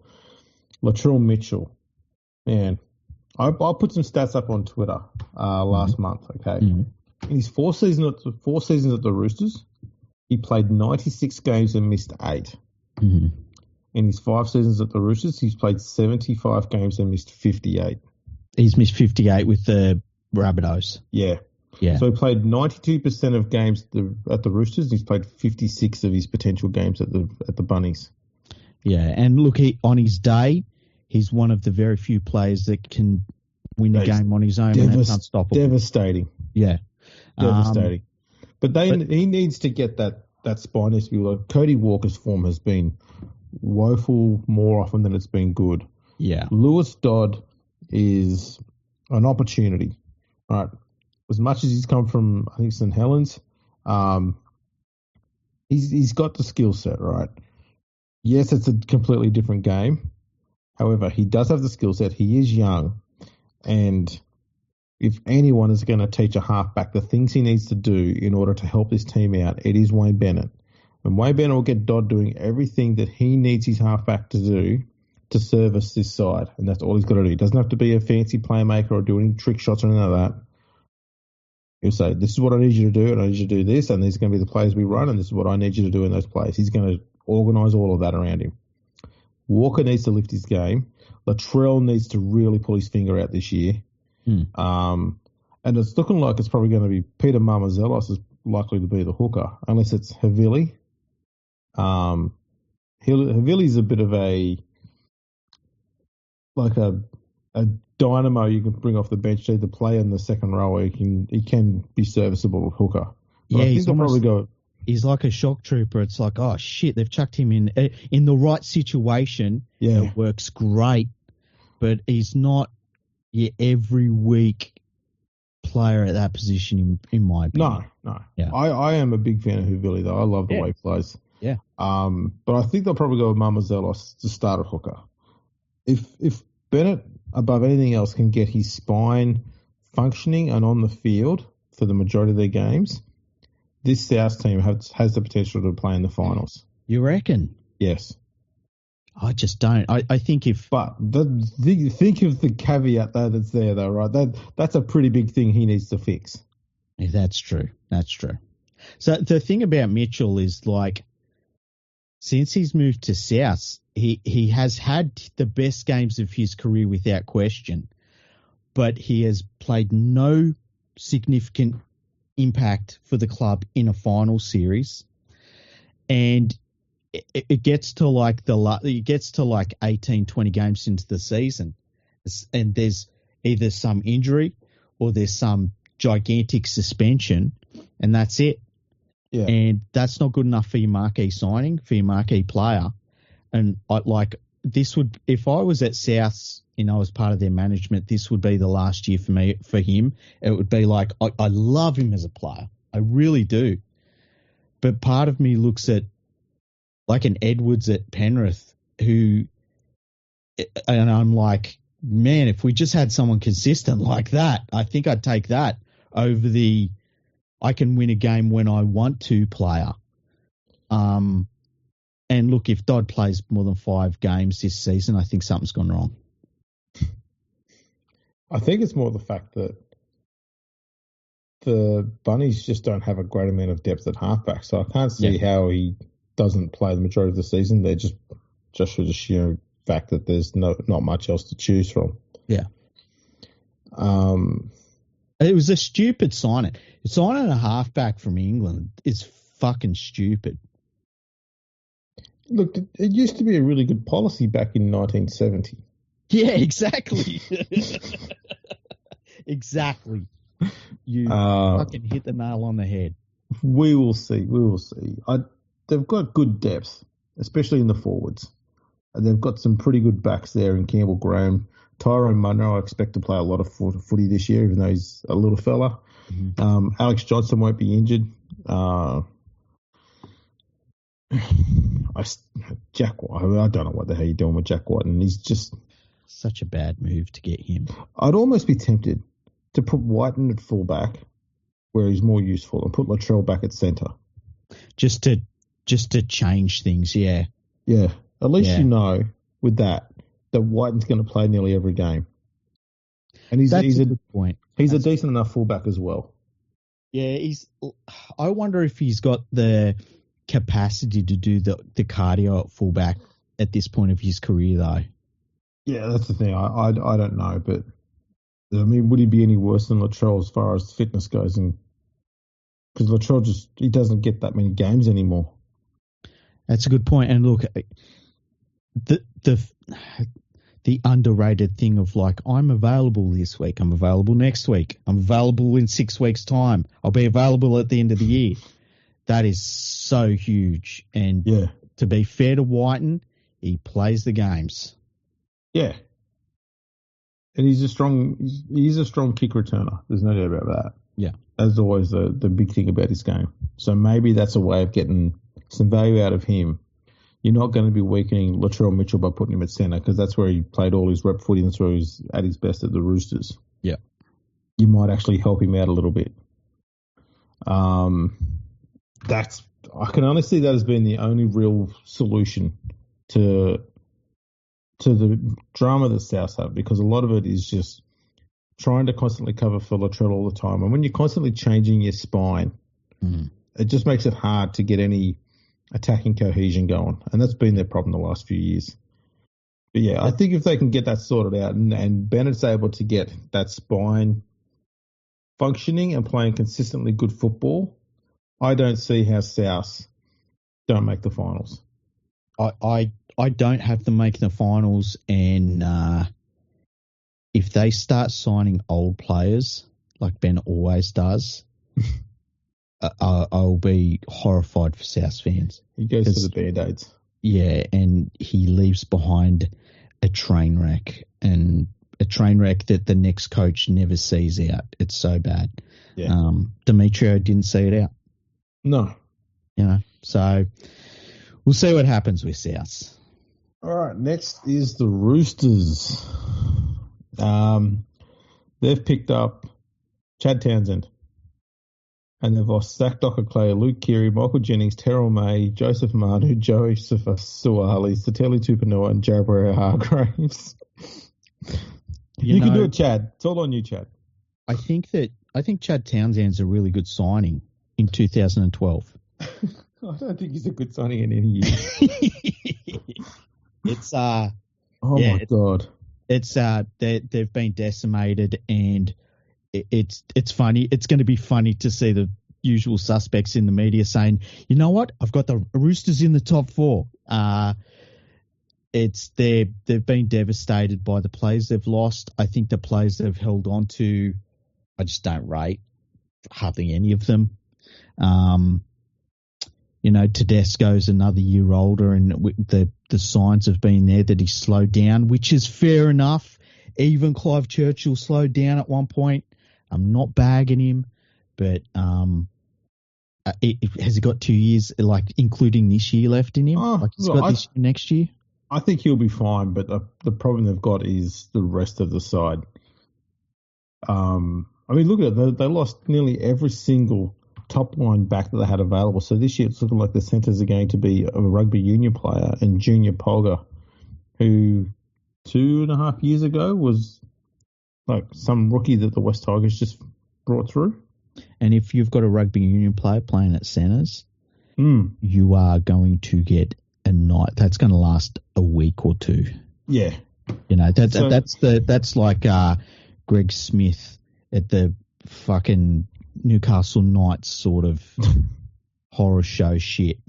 Like, who are they playing in the first round? If they play him, who are they playing in the first round? They're playing the Broncos. Can you imagine? Can you imagine Stags if he lines up across from a rugby union player? He will be. Oh, the bloke's going to score like 7 tries. He's going to score 7 tries at fucking Allegiant Stadium in Las Vegas. And then you're going to have Townsend at halfback with Walker at 5'8", which is just going to put more pressure on Walker to be the creative playmaker. And Walker coming off of a terrible injury. Yeah.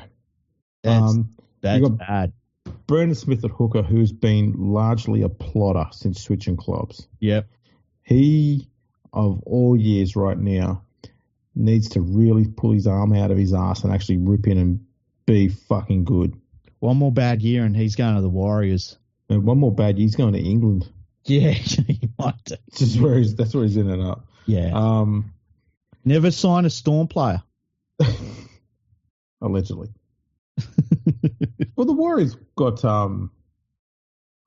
retired anyway. What was his name? Second rower for the Warriors. Yeah. Tohu Harris. Oh yeah. And Titans got Tino. It's not always a bad rule. Yeah, that's a good point. But for the most part, yeah. Look, the other thing too is Victor Radley has been plodding along, and he also needs to lift his game. You're probably going to have Connor Watson playing at lock, which to me, I'm not convinced on this whole having a smaller guy at lock. Like the Sharks do it with McInnes. The Roosters likely going to do it here with Watson. I'm just not convinced that it's the right thing to do. No. And a lot of it is just, it's not that they're weak or they're poor defenders. They're both good defenders. They'll make a lot of tackles, but a lot of the times the tackles they're making, they're not putting the player backwards. So you'll see a lot of times when McInnes is a good example, he'll make a tackle.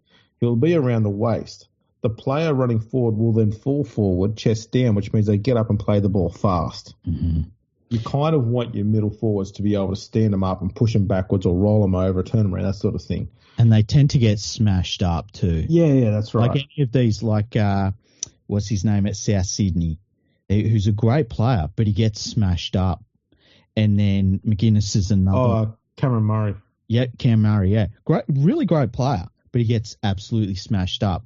All these small, and then you look at someone like Isaiah Yeo, who I don't know that it comes across on TV that the guy's a fucking giant, but on top of that, he's doing all the cardio and all the tackling and stuff that these guys do themselves. But because he's so big, his body can handle it. Yeah.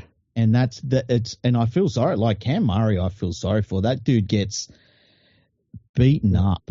He's a guy who plays with 150% heart every fucking week. Yeah. He's a guy that every team needs to have in their side. Yeah, yeah. But the problem is playing him in the center of the field at lock, it's just. Yeah, you've got to put him on the edge somewhere and give the guy a fucking chance. Yeah, exactly. And the Radley, it's the same thing with Radley. He's on top of him getting suspended and all this other shit. It's like he just half the time. Yeah. So, they also have lost a lot of depth. That's a problem for them as well. The Roosters, especially in the forwards. Mm-hmm. So, Origin time when they will lose a few players, not a heap, but they'll lose enough. They're likely going to struggle hard, and they may not be able to recover from it this time around. So I see them falling down the ladder. Whether I see them dropping out of the 8 is another thing. It depends on how much other teams improve, I guess. But I have them around that 8 on the ladder sort of place. I have them in the bottom 3. I just think they're not that the talent's all gone.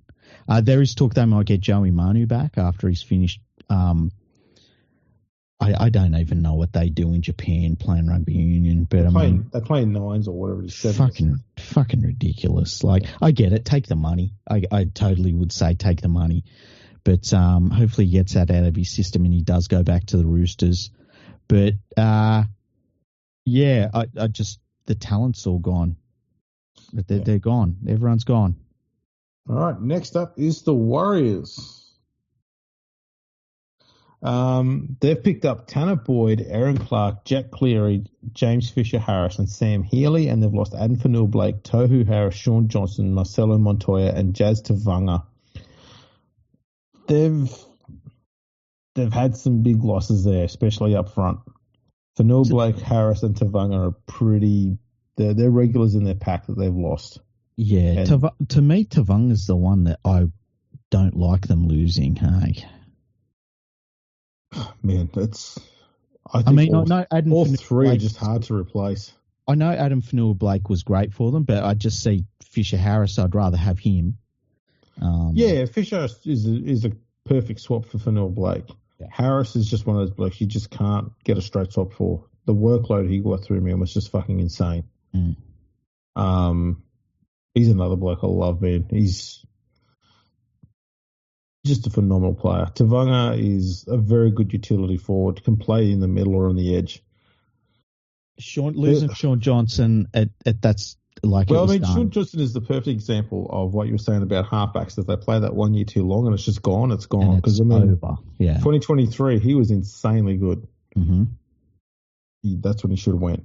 Yeah, because it really was. I mean, it was really early in the year. We were like, oof. Yeah, and it's just going well, and it's just over, and it doesn't get better. It just gets worse. It gets dramatically worse as the season goes on. Yeah, Jet Cleary could be.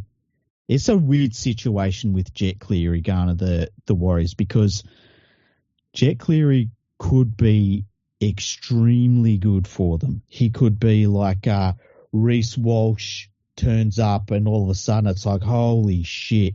It has the ability to be that for the Warriors. The problem is it can be just like the Reece Walsh thing for the Warriors when like, thanks fellas, and now I'm off to my actual club. And I don't know if it would actually be Penrith, although it would be kind of weird if it wasn't going back to Penrith. But I could see that whole scenario. But I take that gamble if I'm the Warriors as well. I take a Cleary if I can grab a Cleary, even if it's short term, because that Cleary might end up being like, I don't know, I just fucking really like Auckland. You know, I take that gamble. Yeah.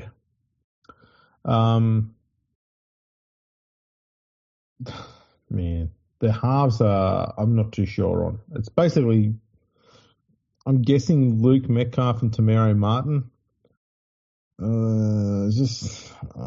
don't know, man. It's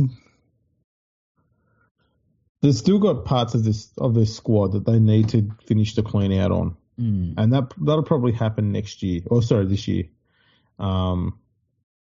They've got plenty of good players across the park.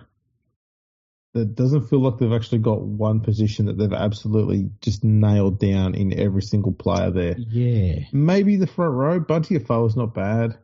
Obviously, Fisher Harris is there. They might play Barnett at lock. I hope they play Barnett at lock and not Dylan Walker. I wish they get rid of Walker. Dylan Walker needs to be out of there. That's just the sad I get thing why is, they got him. I get like it was a talent grab in a bad situation. And they picked him up to be a utility back. Yeah. And after, a year and a half, 2 years, they went, let's try and turn him into a forward now. It's like, you can't just take a bloke who's almost 30, or he might even be 30, and go, right, you're now going to be a forward after having never played there. Yeah, this isn't the West Tigers of 2001 through 2024. And it's gone beyond being able to just sit there and say, oh, it's all Walker's fault, he's just in shit form. When you start fucking around with a player's playing style and what role he's going to play, you're on a hiding to nothing. It doesn't matter what you do. Yeah, and if you keep the player and yourself. Yeah, and if you keep selecting him at some point, it's on you. Exactly. I don't know. I'm a bit miffed on what they're doing with their roster as well. I'm not really sold on what they're doing at the moment. It's disappointing after what they did 2 years ago. I think in a couple of years the Warriors are going to be fine, because I think that their junior development will start producing by that stage. It needs to. Yeah, it really does, because it was switched off for too long. And COVID definitely had a part to play in that. And the loss of the under-20s competition was devastating to the Warriors. That was gigantic for them. On that, I heard there's a rumor they're bringing it back. Yeah, they are. I'm sure. We'll get back to that later. We will, yes, we will. Because we have stuff to say. But yeah, so I and look, the coach is pretty solid. I think he's proven to be not too bad.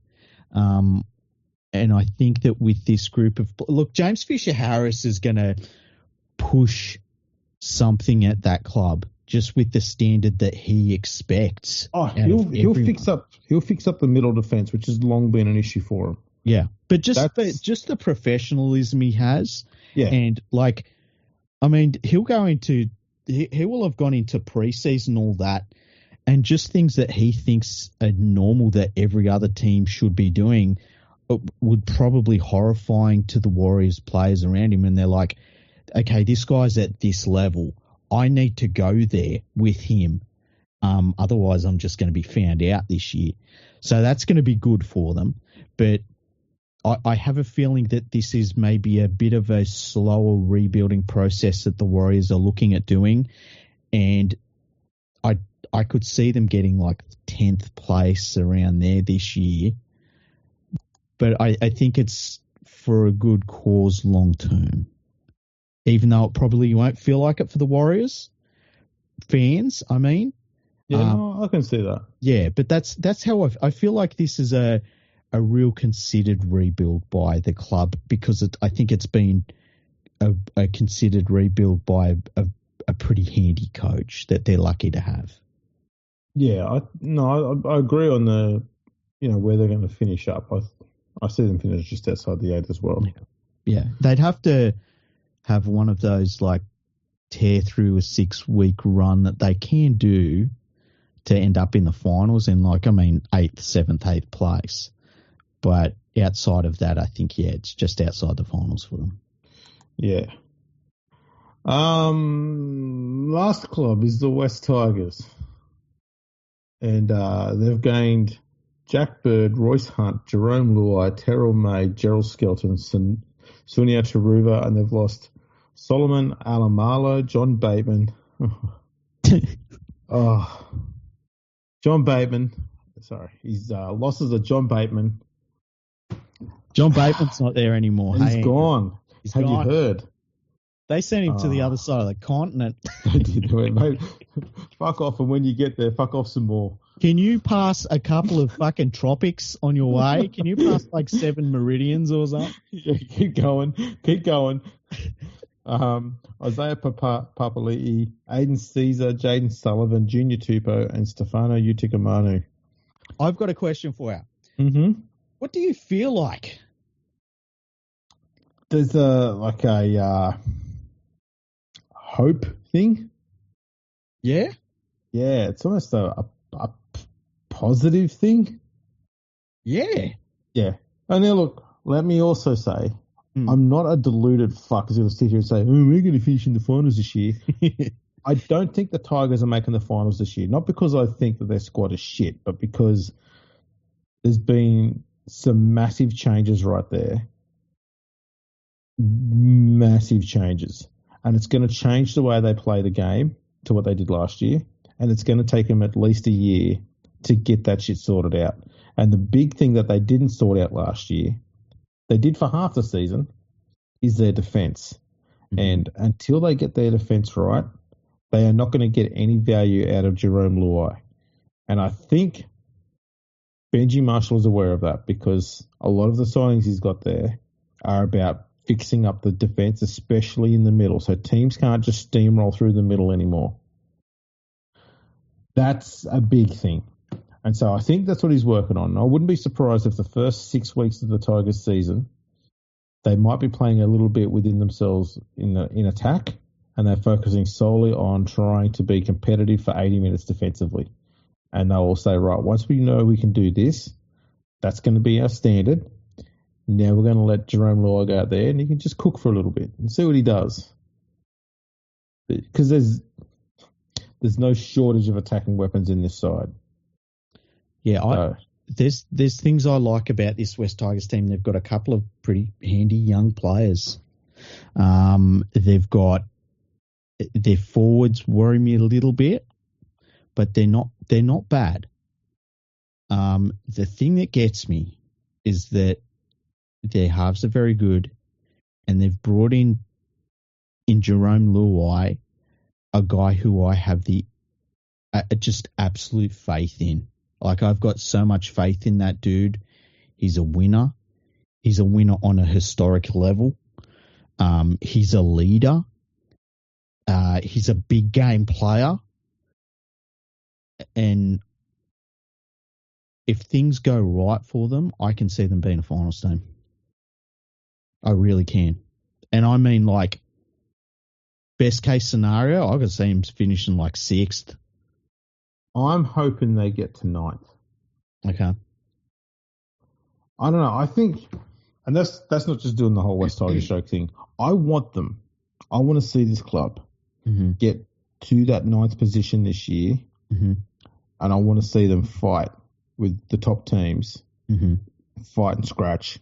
And as cruel as it is, I want to see what happens when these young guys do so well but fall just short. Because I reckon the way Benji works and the way he's always functioned and the way the roster he's got here, if they get that close and they fall just short, next year's going to be fucking amazing. Yeah, they're set up. Look, they're set up. This is a really good year one place to be because a lot of it is young dudes. And it's young dudes that are being led by Jerome Luai, who himself, like, he's the best years of his career ahead of him. I like Galvin's when Galvin fills out, that's going to be an interesting situation because the ball running that he has is good already. It's like really good already. But when he fills out and he's got the weight behind it, it's going to be next level. And he's going to, instead of being like a problem with his footwork and stuff, he's going to push through the line so much more when he's got that extra weight on him. And I can just see him and Luai being horrifying to play against. And keep in mind, they're playing off the back of Coruscant at hooker. They've got forwards I like. They've got backs I like. It's, you know, Terrell May, if he comes in and he's in the right frame of mind, he's going to be an amazing addition to this team. I think Clemmer is almost in that role you and me were talking about Papali in Canberra should be in. Like, now Clemmer is not the leader of this forward pack, and that's the right situation for him at this stage. There's just a lot I really like about this situation for the West Tigers, and, you know, I think Buller's going to be better. You know, I like Seyfarth. I think he's a handy player. And I really do. I think that if things just go their way, I can see them making the finals. And I really properly mean that. I have so much faith in Jerome Luai. That guy is a legend. I bet he's walked into that club and made such a big difference already. And I would always put my money on that dude. He's amazing. And the West Tigers have finally got that player they have needed for 25 plus years. And it's cool to see. And I can't wait to see how he plays this year. Yeah, I think he's going to have a very, very huge impact on Galvin. Yeah. And Coruscant as well. Yeah. It's going to be insane to watch what they do. What they do together and how they're going to mold the way Galvin plays the game, because it's going to be. Galvin looks like a pretty grounded kid, so it looks like it's going to be an absolutely amazing combination there. I'm not as concerned about their forwards though. The only one I'm not too sure on is I don't know why they signed Jack Bird. But yeah, that's the only weird one. Hey, if it was a decision between Jack Bird and John Bateman, I'll take Jack Bird. I'll take Jack Bird. Yeah. Every day. I'm not too torn up on that one. They've got a lot of brilliant young players also just waiting in the wings. They've got a really strong patch of local juniors that are ready to come through. Mm-hmm. And when you've got that combined with a lot of already young guys in the side, there's a lot of competition there. And that's not a bad thing. They've now got strike out wide with Taruva and Skelton on the wings. Mm-hmm. Dewey will be back and he's going to play at centre, which I think is better for him because he's got good ball skills and he's going to be getting the ball from Luai more often than not because they're going to be on the same side of the field. Mm-hmm. So he doesn't have to worry about playmaking. He's just got to try and get outside his man, set up his winger, and he can do that. Mm-hmm. And that's going to be fine. I think it's going to work to his game very well. I wouldn't be surprised if Olem leaves the club at the end of the year. Yep. I don't think there's a place really for him in the side anymore. But he will start the year in the centres, but I wouldn't be surprised if he's not there at the end of the season. Yep. But other than that, they've actually got some decent quality for the middle of the field. Mm-hmm. They just need their forwards to be a really good defensive unit this year, and I can't see how that won't happen. They haven't picked up any like insanely world-class forwards. No. But they've actually picked up depth in the forwards, which the club has never really been rich on. Yeah, and like plus signings, like not Not this guy's too old, or this guy wasn't wanted by this club, or like they're real additions. Yeah. Royce Hunt is a brilliant bench signing, Mm-hmm. and he's more than serviceable. As is Clemmer. Clemmer's not the player he used to be, but I think even he knows that. But he's still he's not an Aaron Woods plotter. Nope. And he's not an absolute pillow in defence either. He still gets people on their back when he's defending. Yep. May does have that power. Mm. So if they combine in the middle, they can pull off some decent size hits, and that'll help.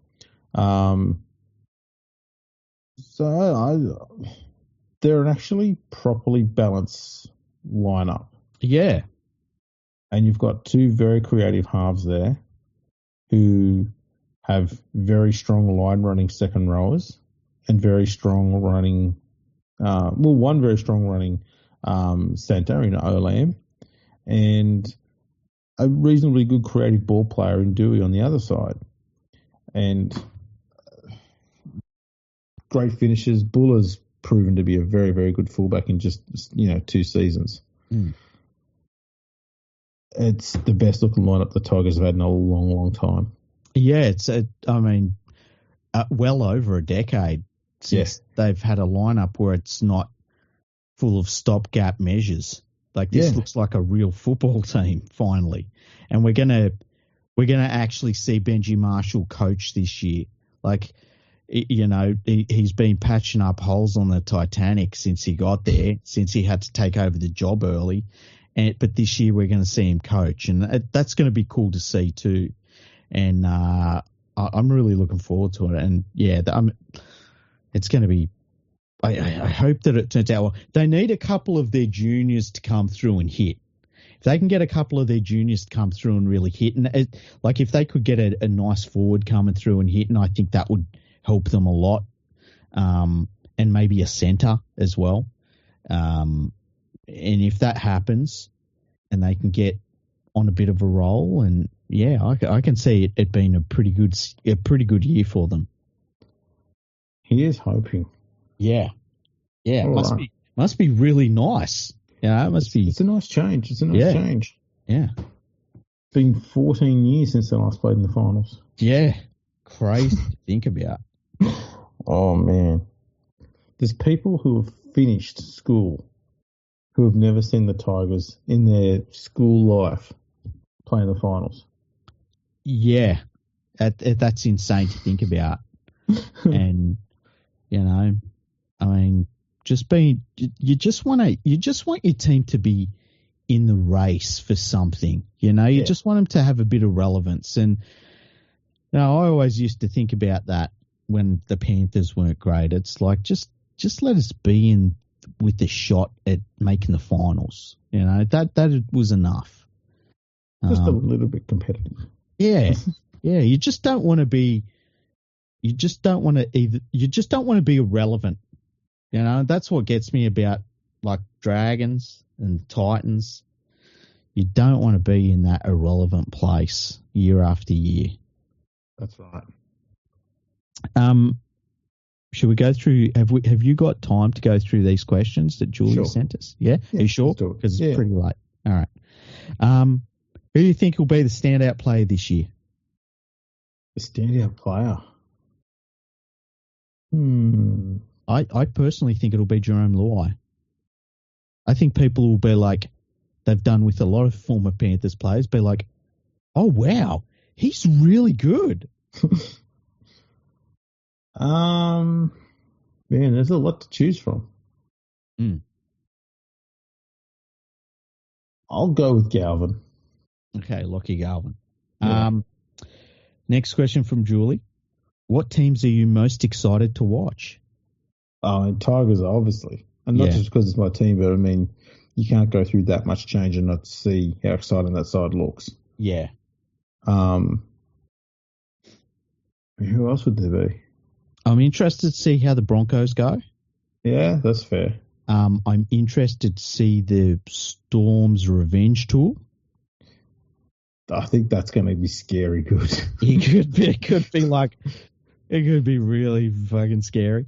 Penrith may very well in that grand final have unlocked their undoing. Yeah. Yeah. I think I know I'm probably biased in this, but then I would love, personally, I'm interested to see how Penrith copes with their losses, which were very significant. And if they cope with their losses pretty well, I think the rest of the league is going to be like, fuck, man.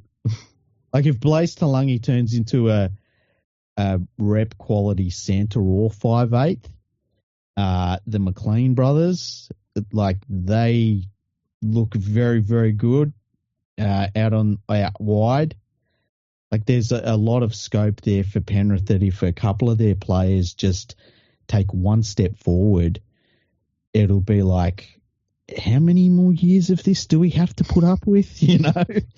And as a Panthers fan, that's beyond my wildest dreams. Yeah, that would be pretty cool. Are there any new signings that could change the game?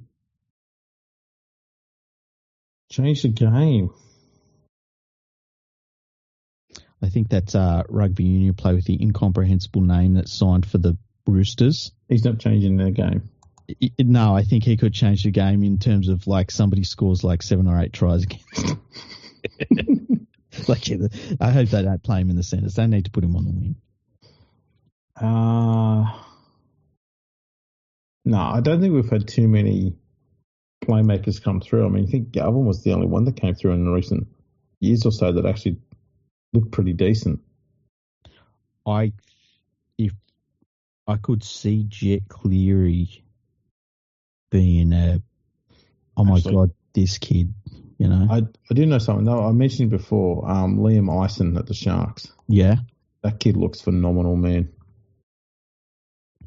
He's got all the skills. He looks amazing.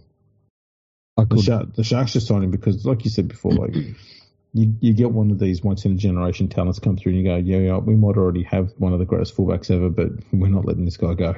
Yeah. We've got to find a way to make him fit. Yeah.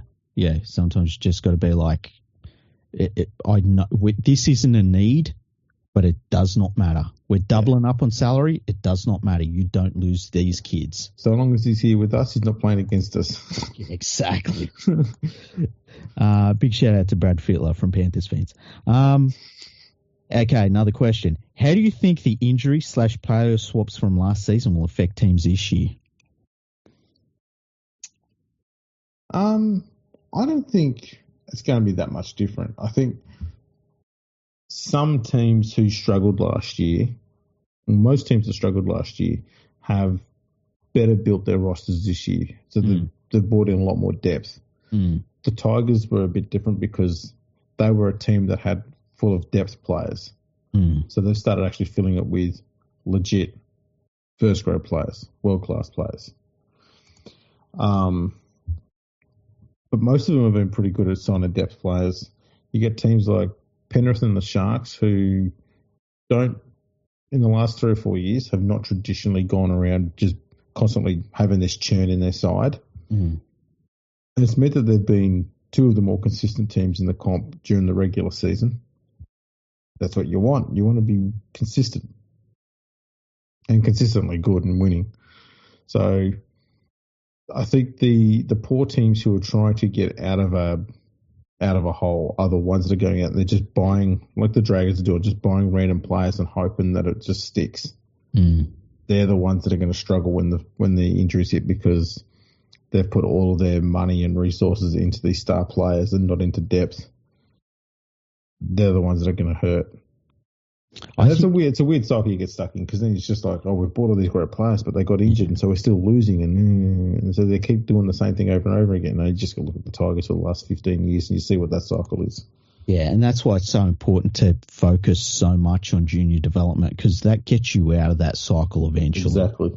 And I think that the teams that you look at the moment, and they're clearly not focusing on junior development at all, it blows my mind because it should be forget free agency and all that. the main priority should be let's pour millions into junior development because that's where the fucking game is at. Yeah. In terms of like the player swaps, I think that I don't think we're going to see any. The only teams I see making big moves this year compared to last year, I think the West Tigers obviously, and I think the Sydney Roosters. I think they're plummeting down the ladder. Predictions for the finals. I think we've pretty much covered that in terms of like who we think will make the finals. But you and me, like Storm Panthers grand final. It's hard not to. Yeah, I think they're a cut above everyone else, especially when it really matters.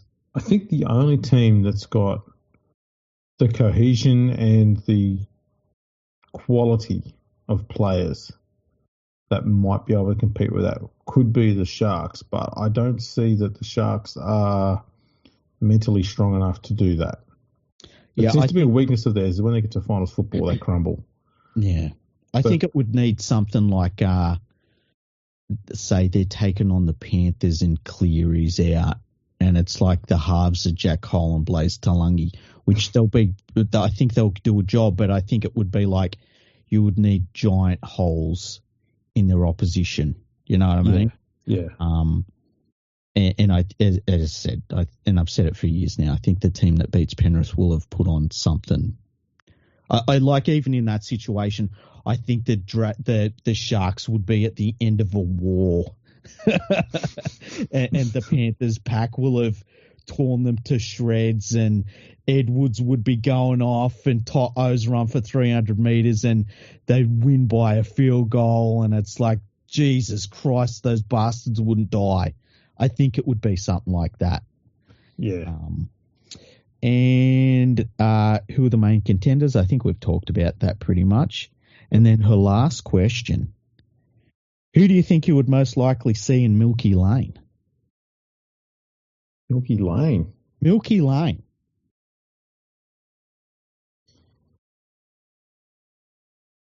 You got no idea what that is, do you? No. I was waiting for you to take over, give me a clue. Yeah. Well, look, I'm not going to spoil it for our listeners because I'll cover that in an upcoming episode. But I reckon you'd see some pretty cool people in Milky Lane. I reckon it's the type of place you'd have a threesome. Right. Yeah. I'm going to do a whole episode on it. We're doing an episode on Canberra. No, it's not Canberra. It's not fucking Canberra. Fishwick then. Fishwick. Man. The only good thing about Canberra is Fishwick. Do you know how off-putting it is to go to Fishwick? And one of the sites in Fishwick is a goat that lives on the side of the road. Hey, that's been in a good coin, man. Never seen a goat smile before. It was weird. No. Well, look, thank you to Julie for those questions and the ambiguity of the last question, which will get sorted out in the next few weeks. And yeah, it's been a pretty good episode, eh? It has. You've got some work to do now. Yeah, I'm going to be up for the next few hours, just putting this out here for our listeners. Yeah, while Fricky's doing all that hard labour, I'll probably just go and sleep. That's all right. I enjoy it.